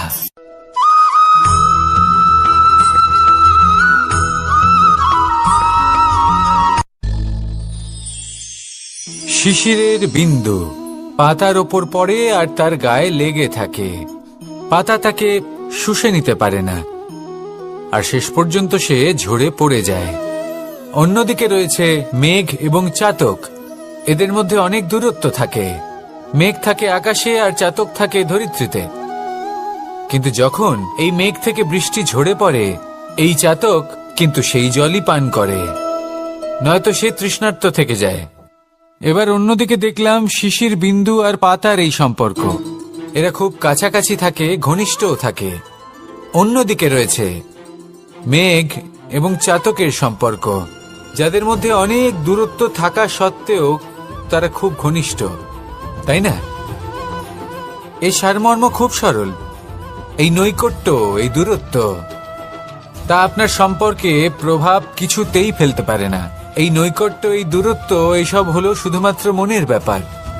কখনো আপনি অনুভব করেছেন আপনি কারোর থেকে অনেক অনেক দূরে আছেন, অনেক দূরে আছেন, তাও সেই ব্যক্তির প্রতি আপনি টান অনুভব করেন। সেখানে আপনি কারোর সাথে প্রত্যেক দিন অতিবাহিত করেন, সমস্ত জীবন অতিবাহিত করেন, সব থেকে বেশি সময় তার সাথে অতিবাহিত করেন, তাও তার প্রতি সেই টান অনুভব করেন না। এই সংকেত হলো মনের দূরত্বের। তাহলে মনের এই দূরত্ব দূর করুন আর আমার সাথে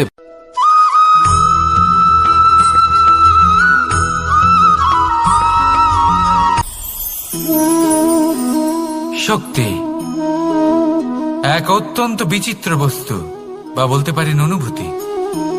পিতা সবসময় চান যেন তিনি তার শক্তি পুত্রকে।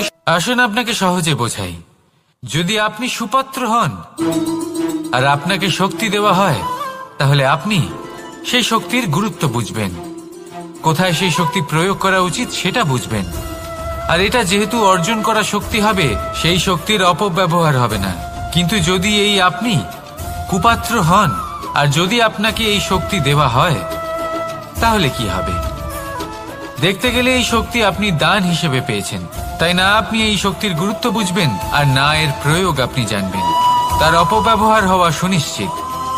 তাই যদি আপনি কোনো শক্তি অর্জন করতে চান, তাহলে আগে তার যোগ্য হয়ে উঠুন। পুত্র নয়, পাত্র হয়ে উঠুন। আর আমার সাথে ভালোবেসে বলুন, রাধা রাধা।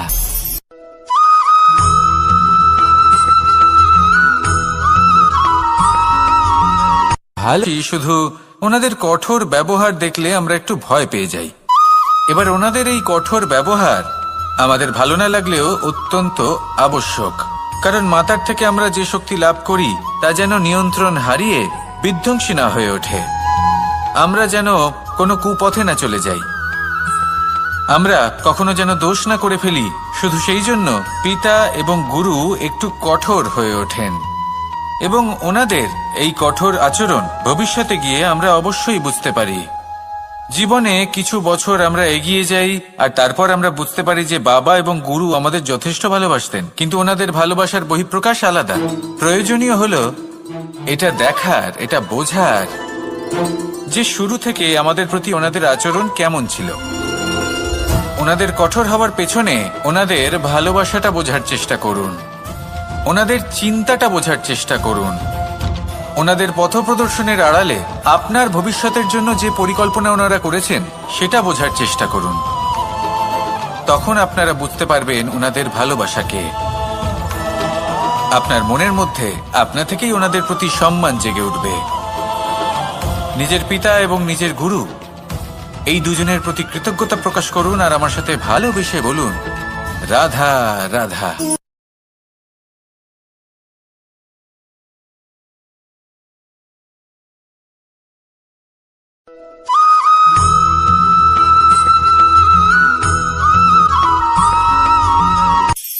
কখনো কোনো বাগানের কোনো বৃক্ষকে দেখেছেন যেখানে সুগন্ধি ফুল থাকে, রসালো ফল থাকে? তখন মন প্রফুল্ল হয়ে ওঠে, মন থেকে সেই বৃক্ষের প্রতি ভালোবাসা জন্মায়। কিন্তু যিনি বাগানের মালিক, শুধুমাত্র তিনিই জানেন যে কিভাবে এই বৃক্ষকে আগলে রাখতে হয়, কিভাবে তার পরিচর্যা করলে এতে সুন্দর সুগন্ধি ফুল হবে, রসালো ফল হবে। কখনো কখনো প্রয়োজনের থেকে বেশি রোদ পেলে এই বৃক্ষগুলি শুকিয়ে যায়, প্রয়োজনের থেকে কম রোদ পেলেও এই বৃক্ষ কিন্তু শুকিয়ে যায়। প্রয়োজনের থেকে কম জল যদি পায় এই বৃক্ষ শুকিয়ে যেতে পারে, প্রয়োজনের থেকে অতিরিক্ত জল যদি পায় তখনও এই বৃক্ষের শিকড়গুলি নষ্ট হয়ে যেতে পারে। এবার এটাই কিন্তু আমাদের সংসারের সাথেও হয়।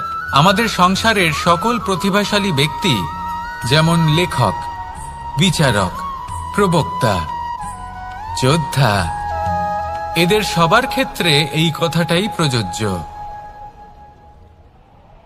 যদি বেশি প্রশংসা করা হয় তাহলেও এরা হারিয়ে যাবেন। প্রয়োজনের থেকে বেশি যদি নিন্দা করা হয় তখনও তারা নত হয়ে পড়বেন।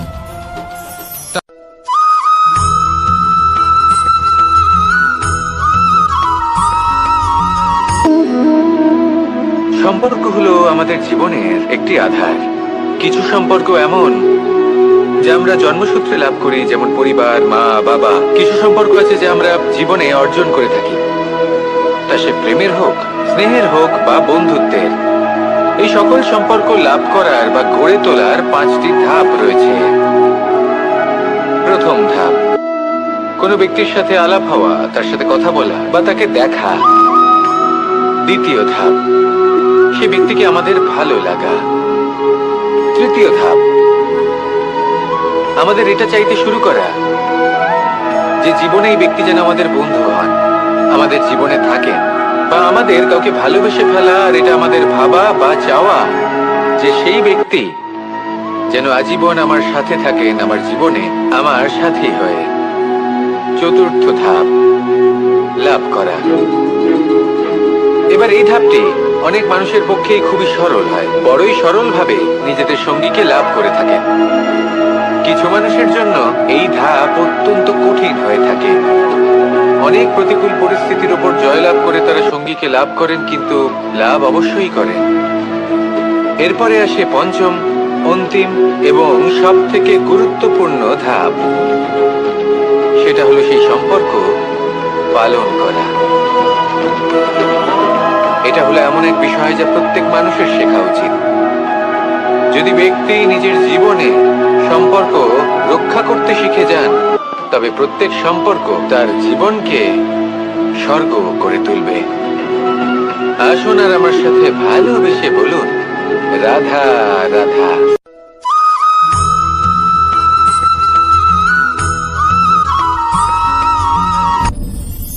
আপনি কি কখনো কোনো জলের ধারা দেখেছেন? তার সামনে যতই মাটি থাকুক না কেন, যতই কাদা থাকুক না কেন, যখন এই জলের ধারা বইতে আরম্ভ করে দেয়, তাহলে নিজের মনের, নিজের ভাবনার, নিজের জীবনের যত অনাবশ্যক তত্ত্ব আছে, অনুপযোগী অংশ রয়েছে, অর্থাৎ অপরিষ্কার অংশ রয়েছে, তা নিজে থেকেই নির্মল হয়ে উঠবে। আর যেরকম জলের ধারা কখনো থেমে থাকে না, সব সময় বয়ে চলে, সেইভাবে আপনিও কখনোই থামবেন না। সবসময় বয়ে চলুন, এগোতে থাকুন। পথে যদি অনেক বিপদ আসে, সমস্যা আসে, থামবেন না, তার উপর নিরন্তর প্রহার করুন, নিরন্তর প্রয়াস করুন। আর অগ্রসর হন। আপনি ভেবে দেখুন, এই জলের ধারা কখনো থেমে থাকে না, সবসময় বয়ে চলে, বিপদের সম্মুখীন হয়ে তাকে সাথে বয়ে নিয়ে চলে। সেই জন্য জলের ধারা, প্রবাহমান এই ধারা, এর থেকে কখনো দুর্গন্ধ আসে না, এতে কখনো ময়লা জমতে পারে না, বরং পালিত হয় সুন্দর প্রাণবন্ত জীবজন্তু, যেমন সুন্দর ছোট মাছ। তাই আপনিও এটাই করুন, কখনো থামবেন না, শুধু চলতে থাকুন, জলের ধারার মতো বইতে থাকুন। আপনি আপনার লক্ষ্য অবশ্যই খুঁজে পাবেন, আর তার সাথে নিজের অন্তরের যে মালিন্য রয়েছে তা আপনি নিজেই নিজের থেকে দূরে করে দেবেন। তাহলে আসুন আর আমার সাথে ভালোবেসে বলুন, রাধা রাধা।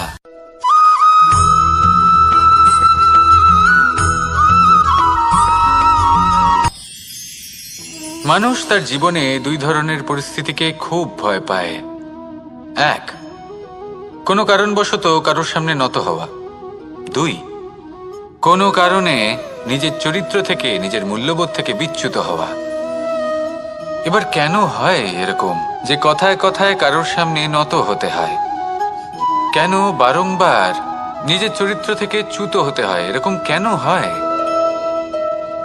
এটা তখনই হয় যখন আমাদের শিক্ষা এবং মূল্যবোধের অভাব থাকে।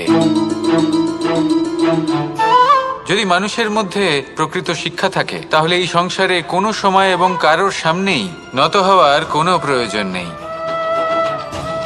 যদি মানুষের মধ্যে মূল্যবোধ থাকে, তাহলে তাকে নিজের মূল্যবোধ বা চরিত্র থেকে বিচ্যুত হতে হয় না, তা সে যাই হয়ে যাক না কেন। কোনো বালককে যদি জন্ম থেকেই সুশিক্ষার অধিকারী করা হয়, শিক্ষিত করা হয়, মূল্যবোধের অধিকারী করা হয়, তবে সে এই সংসারে এমন কর্ম করবে যাতে সে নিজেকে, নিজের পরিবারকে, সমগ্র সমাজকে গর্বিত করতে পারে। শিক্ষা লাভ করুন, মূল্যবোধ লাভ করুন, এবং আমার সাথে ভালোবেসে বলুন, রাধা রাধা।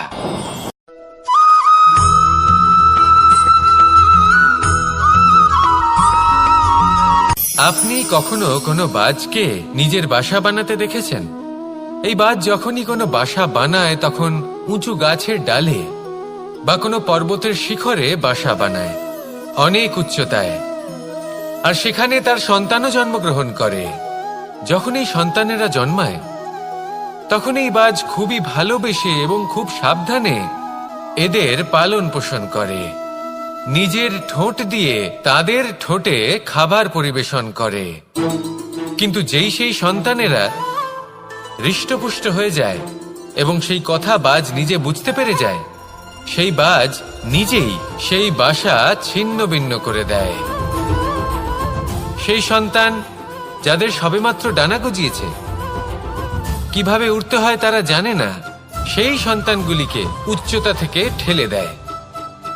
সেই সন্তান প্রথমে ভয়ভীত হয়ে যায়, তারা সামনে মৃত্যুকে দেখতে পেয়ে ভয়ের কারণে তাদের ডানা ঝাপটাতে থাকে, আর সেই প্রক্রিয়াতেই সেই সন্তানগুলি উড়তে শুরু করে দেয়। এবার এই ঘটনায় আমরা কি শিক্ষা পেতে পারি? এটাই, যদি আপনি মাতা পিতা হন, তাহলে নিজের সন্তানকে অবশ্যই স্নেহ করুন, কিন্তু তাদেরকে নিজের আঁচলের তলায় বেঁধে রাখবেন না। যদি আপনি চান আপনার সন্তান জীবনে উন্নতি করুক, তাহলে নিজের মুঠো থেকে তাদের স্বতন্ত্র করে দিন, এই সংসারে সংঘর্ষ করতে দিন। সেই সন্তান নিজেই বুঝতে পারবে যে জন্মের সময় পাওয়া ডানা কি করে ব্যবহার করতে হয়, আর আপনার চোখের সামনে আপনার সন্তান এই আকাশে উড়তে থাকবে। তাহলে আসুন আমার সাথে ভালোবেসে বলুন, রাধা রাধা।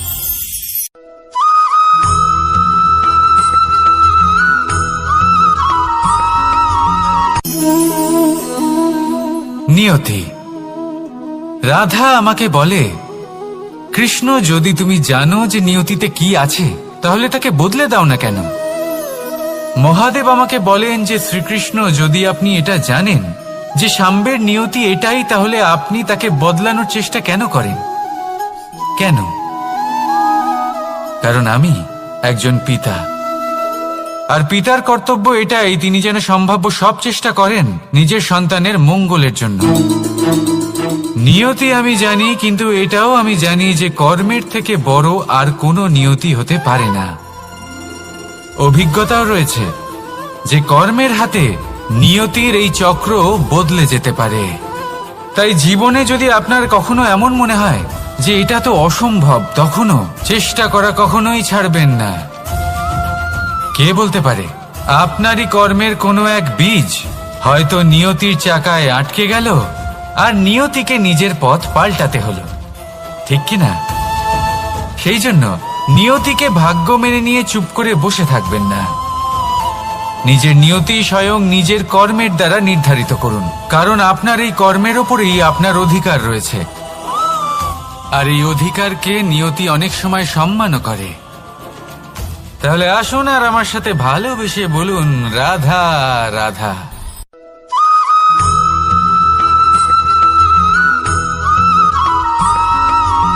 কখনো কখনো আমরা ভাবি যে কোনো ব্যক্তি যিনি ধর্মের পথে চলেছেন, যদি তার দ্বারা কোনো ভুল হয়ে থাকে তাহলে নিয়তি তাকে সেই মুহূর্তেই কঠোর শাস্তি দেন। কিন্তু সেই সব মানুষ যারা সংসারের সবথেকে বড় অধর্মী, বহু নিকৃষ্ট মানের কাজ করেন, তাদের নিয়তি অনেক সুযোগ দেন। তাদের নিয়তি এরকম কঠোর প্রহার করেন না। এই ভাবনা কখনো না কখনো মনে আসেই। ভেবে দেখুন কেন? আসলে জীবনকে বেশিরভাগ মানুষ একভাবেই দেখে থাকেন, বিভিন্ন স্তরে একে দেখা উচিত। এবার আপনি বলুন, এই সংসারে কোনো অধর্মী কখনো প্রেরণার উৎস হতে পারেন? কখনোই নয়। যে মানুষ নিজের আত্মাকে মলিন করে ফেলেছেন, তিনি এই সংসারকে কিভাবে প্রেরণা যোগাবেন? উনি নিজেই বুঝতে পারেন না কোনটা করা উচিত, ধর্ম কোনটা। তাই নিয়তি তাকে একটা সুযোগ দেন, এটা বোঝার সুযোগ দেন যে কোনটা উচিত, কোনটা ধর্ম। সুযোগ দেন নিজের বিবেক জাগিয়ে তোলার, তাকে সুযোগ দেন নিজের অন্তরাত্মার ডাক শোনার। যখন তাতেও কাজ হয় না, তখন নিয়তির কাছে একটাই পথ বাকি থাকে, আর তা হল মহাবিনাশ। মহাবিনাশ হয়তো দেরিতেই আসতে পারে, কিন্তু তা অবশ্যই আসবে। আর যখন মহাবিনাশ আসে, তখন মহাবিনাশের যন্ত্রণা সমগ্র মানব জীবনের যন্ত্রণার থেকে অনেক বেশি হয়। এই কথাটা সবসময় মনে রাখবেন। আর অন্যদিকে যে মানুষ ধর্মের পথে চলছেন, তার দ্বারা যদি কোনো ভুল হয়ে থাকে, তখন নিয়তি তার পরীক্ষা নেন।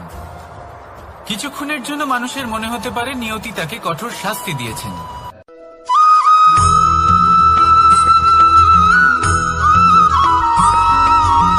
এই সংসারে কখনো কোনো ব্যক্তিকে তার বাইরের পোশাক দেখে বিচার করার চেষ্টা করবেন না। এটা খুব বড় ভুল করবেন। যেমন আমরা জীবনে অনেক সময় এমন করি। ধরুন কোথাও একটা গাছ দেখলাম, খুব বিশাল আকারের একটা গাছ, যেটা মাটির থেকে অনেক উঁচুতে পৌঁছে গেছে, যার বিশাল শাখা আছে। সেগুলো দেখে আমরা ভাবি যে এই গাছে হয়তো কত সুস্বাদু ফল আছে। আমরা সেই গাছের পরিচর্যা করতে থাকি।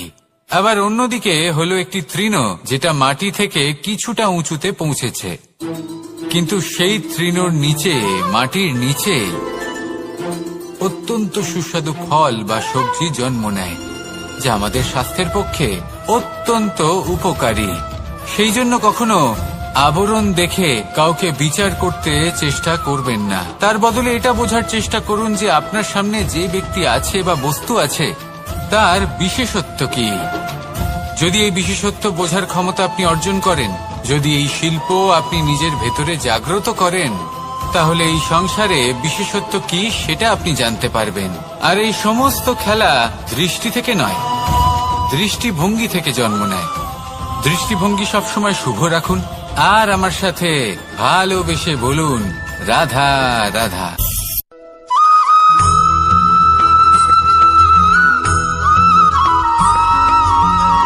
পুরুষার্থ।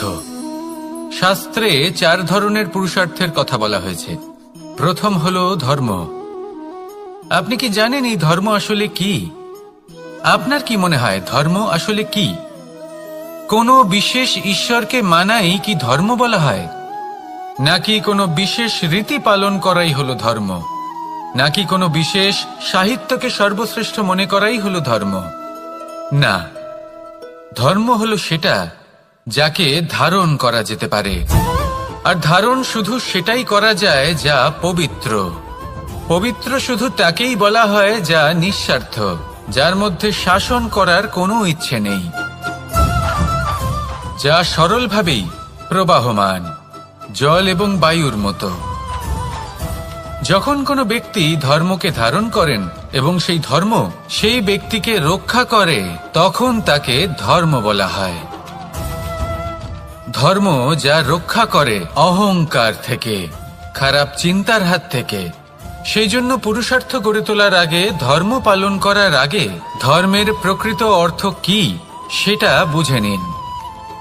এটা জেনে রাখুন যে সমস্ত ধর্মের আধার, সমস্ত ধর্মের ভিত শুধুমাত্র ভালোবাসা। আসুন আর এই ভালোবাসার সাথেই বলুন রাধা রাধা।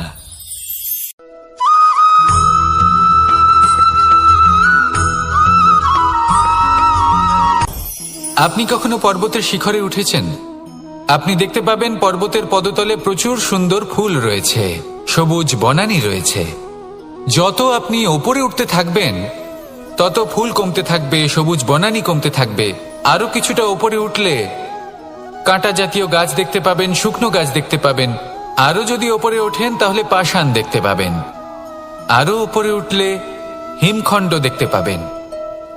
এই যে পর্বত, তা মনুষ্য জীবনের সবথেকে উত্তম উদাহরণ। মানুষ যখন সাফল্যের শিখরে পৌঁছতে চান, মহানুভবতার শিখরে পৌঁছতে চান, পথে যত আস্তে আস্তে উপরে উঠতে থাকেন, ততই ভৌতিক বস্তু তার থেকে বিচ্ছিন্ন হতে থাকে। যদি তিনি সেই ভৌতিক বস্তুগুলি ত্যাগ না করতে পারেন, তাহলে কখনোই সেই স্থানে পৌঁছতে পারবেন না। আর মানুষ যদি উচিত ত্যাগ করতে পারেন, পথে অগ্রসর হতে থাকেন, এগোতে থাকেন, তাহলে একদিন না একদিন তিনি মহানুভবতার, জ্ঞানের, সাফল্যের হিমের স্বাদ অবশ্যই লাভ করবেন। মনে রাখবেন, মানব জীবনে ত্যাগ হলো অত্যন্ত গুরুত্বপূর্ণ অংশ।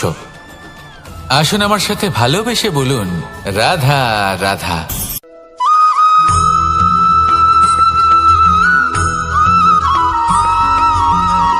কেউ বলে জীবন খুব ক্ষণস্থায়ী, কেউ বলে জীবন হলো একটা সুন্দর স্বপ্নের মতো, আবার কেউ বলবে জীবন হলো এক কঠোর সত্য। কিন্তু জীবন আসলে কি? জীবন হলো আপনারই প্রতিবিম্ব, একটা দর্পণ। অর্থাৎ আপনি জীবনকে সেইভাবেই পাবেন যেরকম আপনি নিজেকে প্রতিপন্ন করবেন। যদি আপনি দর্পণের দিকে তাকিয়ে হাসেন, তাহলে আপনি সামনে হাসি মুখী দেখতে পাবেন। এবার যদি আপনি গম্ভীর হয়ে থাকেন, তাহলে আপনি একজন রুষ্ট ব্যক্তি দেখতে পাবেন। শেষে সবথেকে বেশি গুরুত্বপূর্ণ হলো আপনার চেষ্টা। আপনাকে সবসময় চেষ্টা করতে হবে যাতে আপনি নিজেকে প্রসন্ন এবং ইতিবাচক মনোভাবে রাখেন। এটা হলো আপনারই উত্তরদায়িত্ব, তাকে পালন করুন। এই মনকে প্রসন্ন রাখুন, এই সংসারকে সুন্দর বলে মনে হবে। আর এই মন প্রসন্ন হয়ে বলবে রাধা রাধা।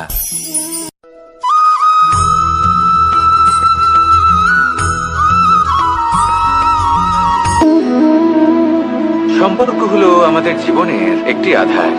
কিছু সম্পর্ক এমন যা আমরা জন্মসূত্রে লাভ করি, যেমন পরিবার, মা, বাবা। কিছু সম্পর্ক আছে যা আমরা জীবনে অর্জন করে থাকি, তা সে প্রেমের হোক, স্নেহের হোক বা বন্ধুত্বের। এই সকল সম্পর্ক লাভ করার বা গড়ে তোলার 5টি ধাপ রয়েছে। প্রথম ধাপ, কোনো ব্যক্তির সাথে আলাপ হওয়া, তার সাথে কথা বলা বা তাকে দেখা। দ্বিতীয় ধাপ, সে ব্যক্তিকে আমাদের ভালো লাগা। তৃতীয় ধাপ, আমাদের এটা চাইতে শুরু করা যে জীবনে এই ব্যক্তি যেন আমাদের বন্ধু হন, আমাদের জীবনে থাকেন, বা আমাদের কাউকে ভালোবেসে ফেলা। আর এটা আমাদের ভাবা বা চাওয়া যে সেই ব্যক্তি যেন আজীবন আমার সাথে থাকেন, আমার জীবনে আমার সাথী হয়ে। চতুর্থ ধাপ, লাভ করা। এবার এই ধাপটি অনেক মানুষের পক্ষেই খুবই সরল হয়, বড়ই সরল ভাবে নিজেদের সঙ্গীকে লাভ করে থাকেন। কিছু মানুষের জন্য এই ধাপ অত্যন্ত কঠিন হয়ে থাকে। অনেক প্রতিকূল পরিস্থিতির উপর জয়লাভ করে তারা সঙ্গীকে লাভ করেন, কিন্তু লাভ অবশ্যই করেন। এরপরে আসে পঞ্চম, অন্তিম এবং সব থেকে গুরুত্বপূর্ণ ধাপ। সেটা হলো সেই সম্পর্ক পালন করা। এটা হলো এমন এক বিষয় যা প্রত্যেক মানুষের শেখা উচিত। যদি ব্যক্তি নিজের জীবনে সম্পর্ক রক্ষা করতে শিখে যান, তবে প্রত্যেক সম্পর্ক তার জীবনকে স্বর্গ করে তুলবে। আসুন আর আমার সাথে ভালোবেসে বলুন, রাধা রাধা।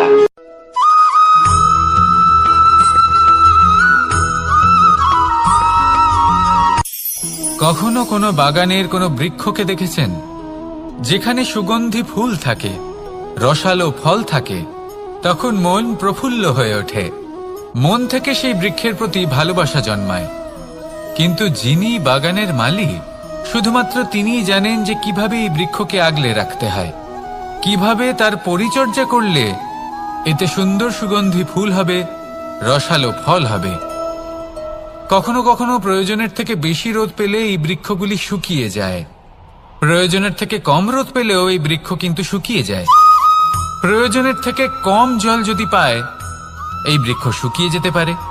প্রয়োজনের থেকে অতিরিক্ত জল যদি পায়, তখনও এই বৃক্ষের শিকড়গুলি নষ্ট হয়ে যেতে পারে। এবার এটাই কিন্তু আমাদের সংসারের সাথেও হয়। আমাদের সংসারের সকল প্রতিভাশালী ব্যক্তি, যেমন লেখক, বিচারক, প্রবক্তা, যোদ্ধা, এদের সবার ক্ষেত্রে এই কথাটাই প্রযোজ্য।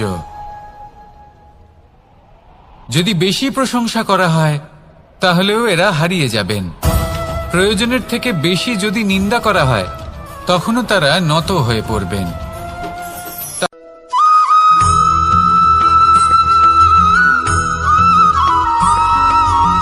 পঞ্চতত্ত্বের মধ্যে দ্বিতীয় তত্ত্ব হল ধরণী, ভূমি, যাকে আমরা ধরণী মাতা বলি। এই ধরণী ধৈর্য ধারণ করে, আর এর ওপরেই আমাদের সমগ্র সংসার নির্ভরশীল। কারণ এই ভূমি সহ্য ক্ষমতা রাখে, এর সহ্য ক্ষমতা হলো অপরিসীম। সন্তান যতই আঘাত প্রদান করুক না কেন, প্রেম পূর্বক সহ্য করে, আর তার বদলে অমূল্য রত্ন প্রদান করে। সন্তান যদি হাল চালায়, তাহলে তার বদলে তাকে অন্ন প্রদান করে। এটাই হলো ধরণী। এবার এর থেকে আমরা কি শিক্ষা পেতে পারি? এটাই যে কারোর জন্য কিছু করা বা কাউকে কিছু দেওয়া মনে কোনো কামনা ছাড়াই।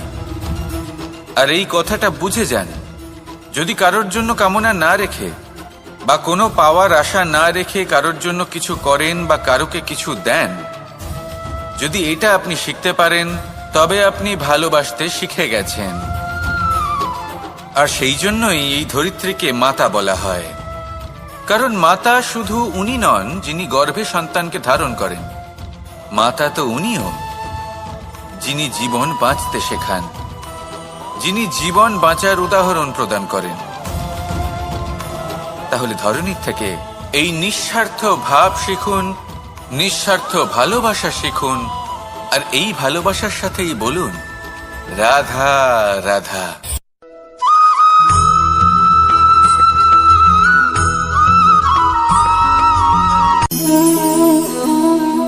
নিয়তি। রাধা আমাকে বলে, কৃষ্ণ, যদি তুমি জানো যে নিয়তিতে কি আছে, তাহলে তাকে বদলে দাও না কেন? মহাদেব আমাকে বলেন যে শ্রীকৃষ্ণ, যদি আপনি এটা জানেন যে সাম্বের নিয়তি এটাই, তাহলে আপনি তাকে বদলানোর চেষ্টা কেন করেন? কেন? কারণ আমি একজন পিতা, আর পিতার কর্তব্য এটাই, তিনি যেন সম্ভাব্য সব চেষ্টা করেন নিজের সন্তানের মঙ্গলের জন্য। নিয়তি আমি জানি, কিন্তু এটাও আমি জানি যে কর্মের থেকে বড় আর কোনো নিয়তি হতে পারে না। অভিজ্ঞতাও রয়েছে যে কর্মের হাতে নিয়তির এই চক্র বদলে যেতে পারে। তাই জীবনে যদি আপনার কখনো এমন মনে হয় যে এটা তো অসম্ভব, তখনও চেষ্টা করা কখনোই ছাড়বেন না। কে বলতে পারে আপনারই কর্মের কোনো এক বীজ হয়তো নিয়তির চাকায় আটকে গেল আর নিয়তিকে নিজের পথ পাল্টাতে হলো, ঠিক কি না?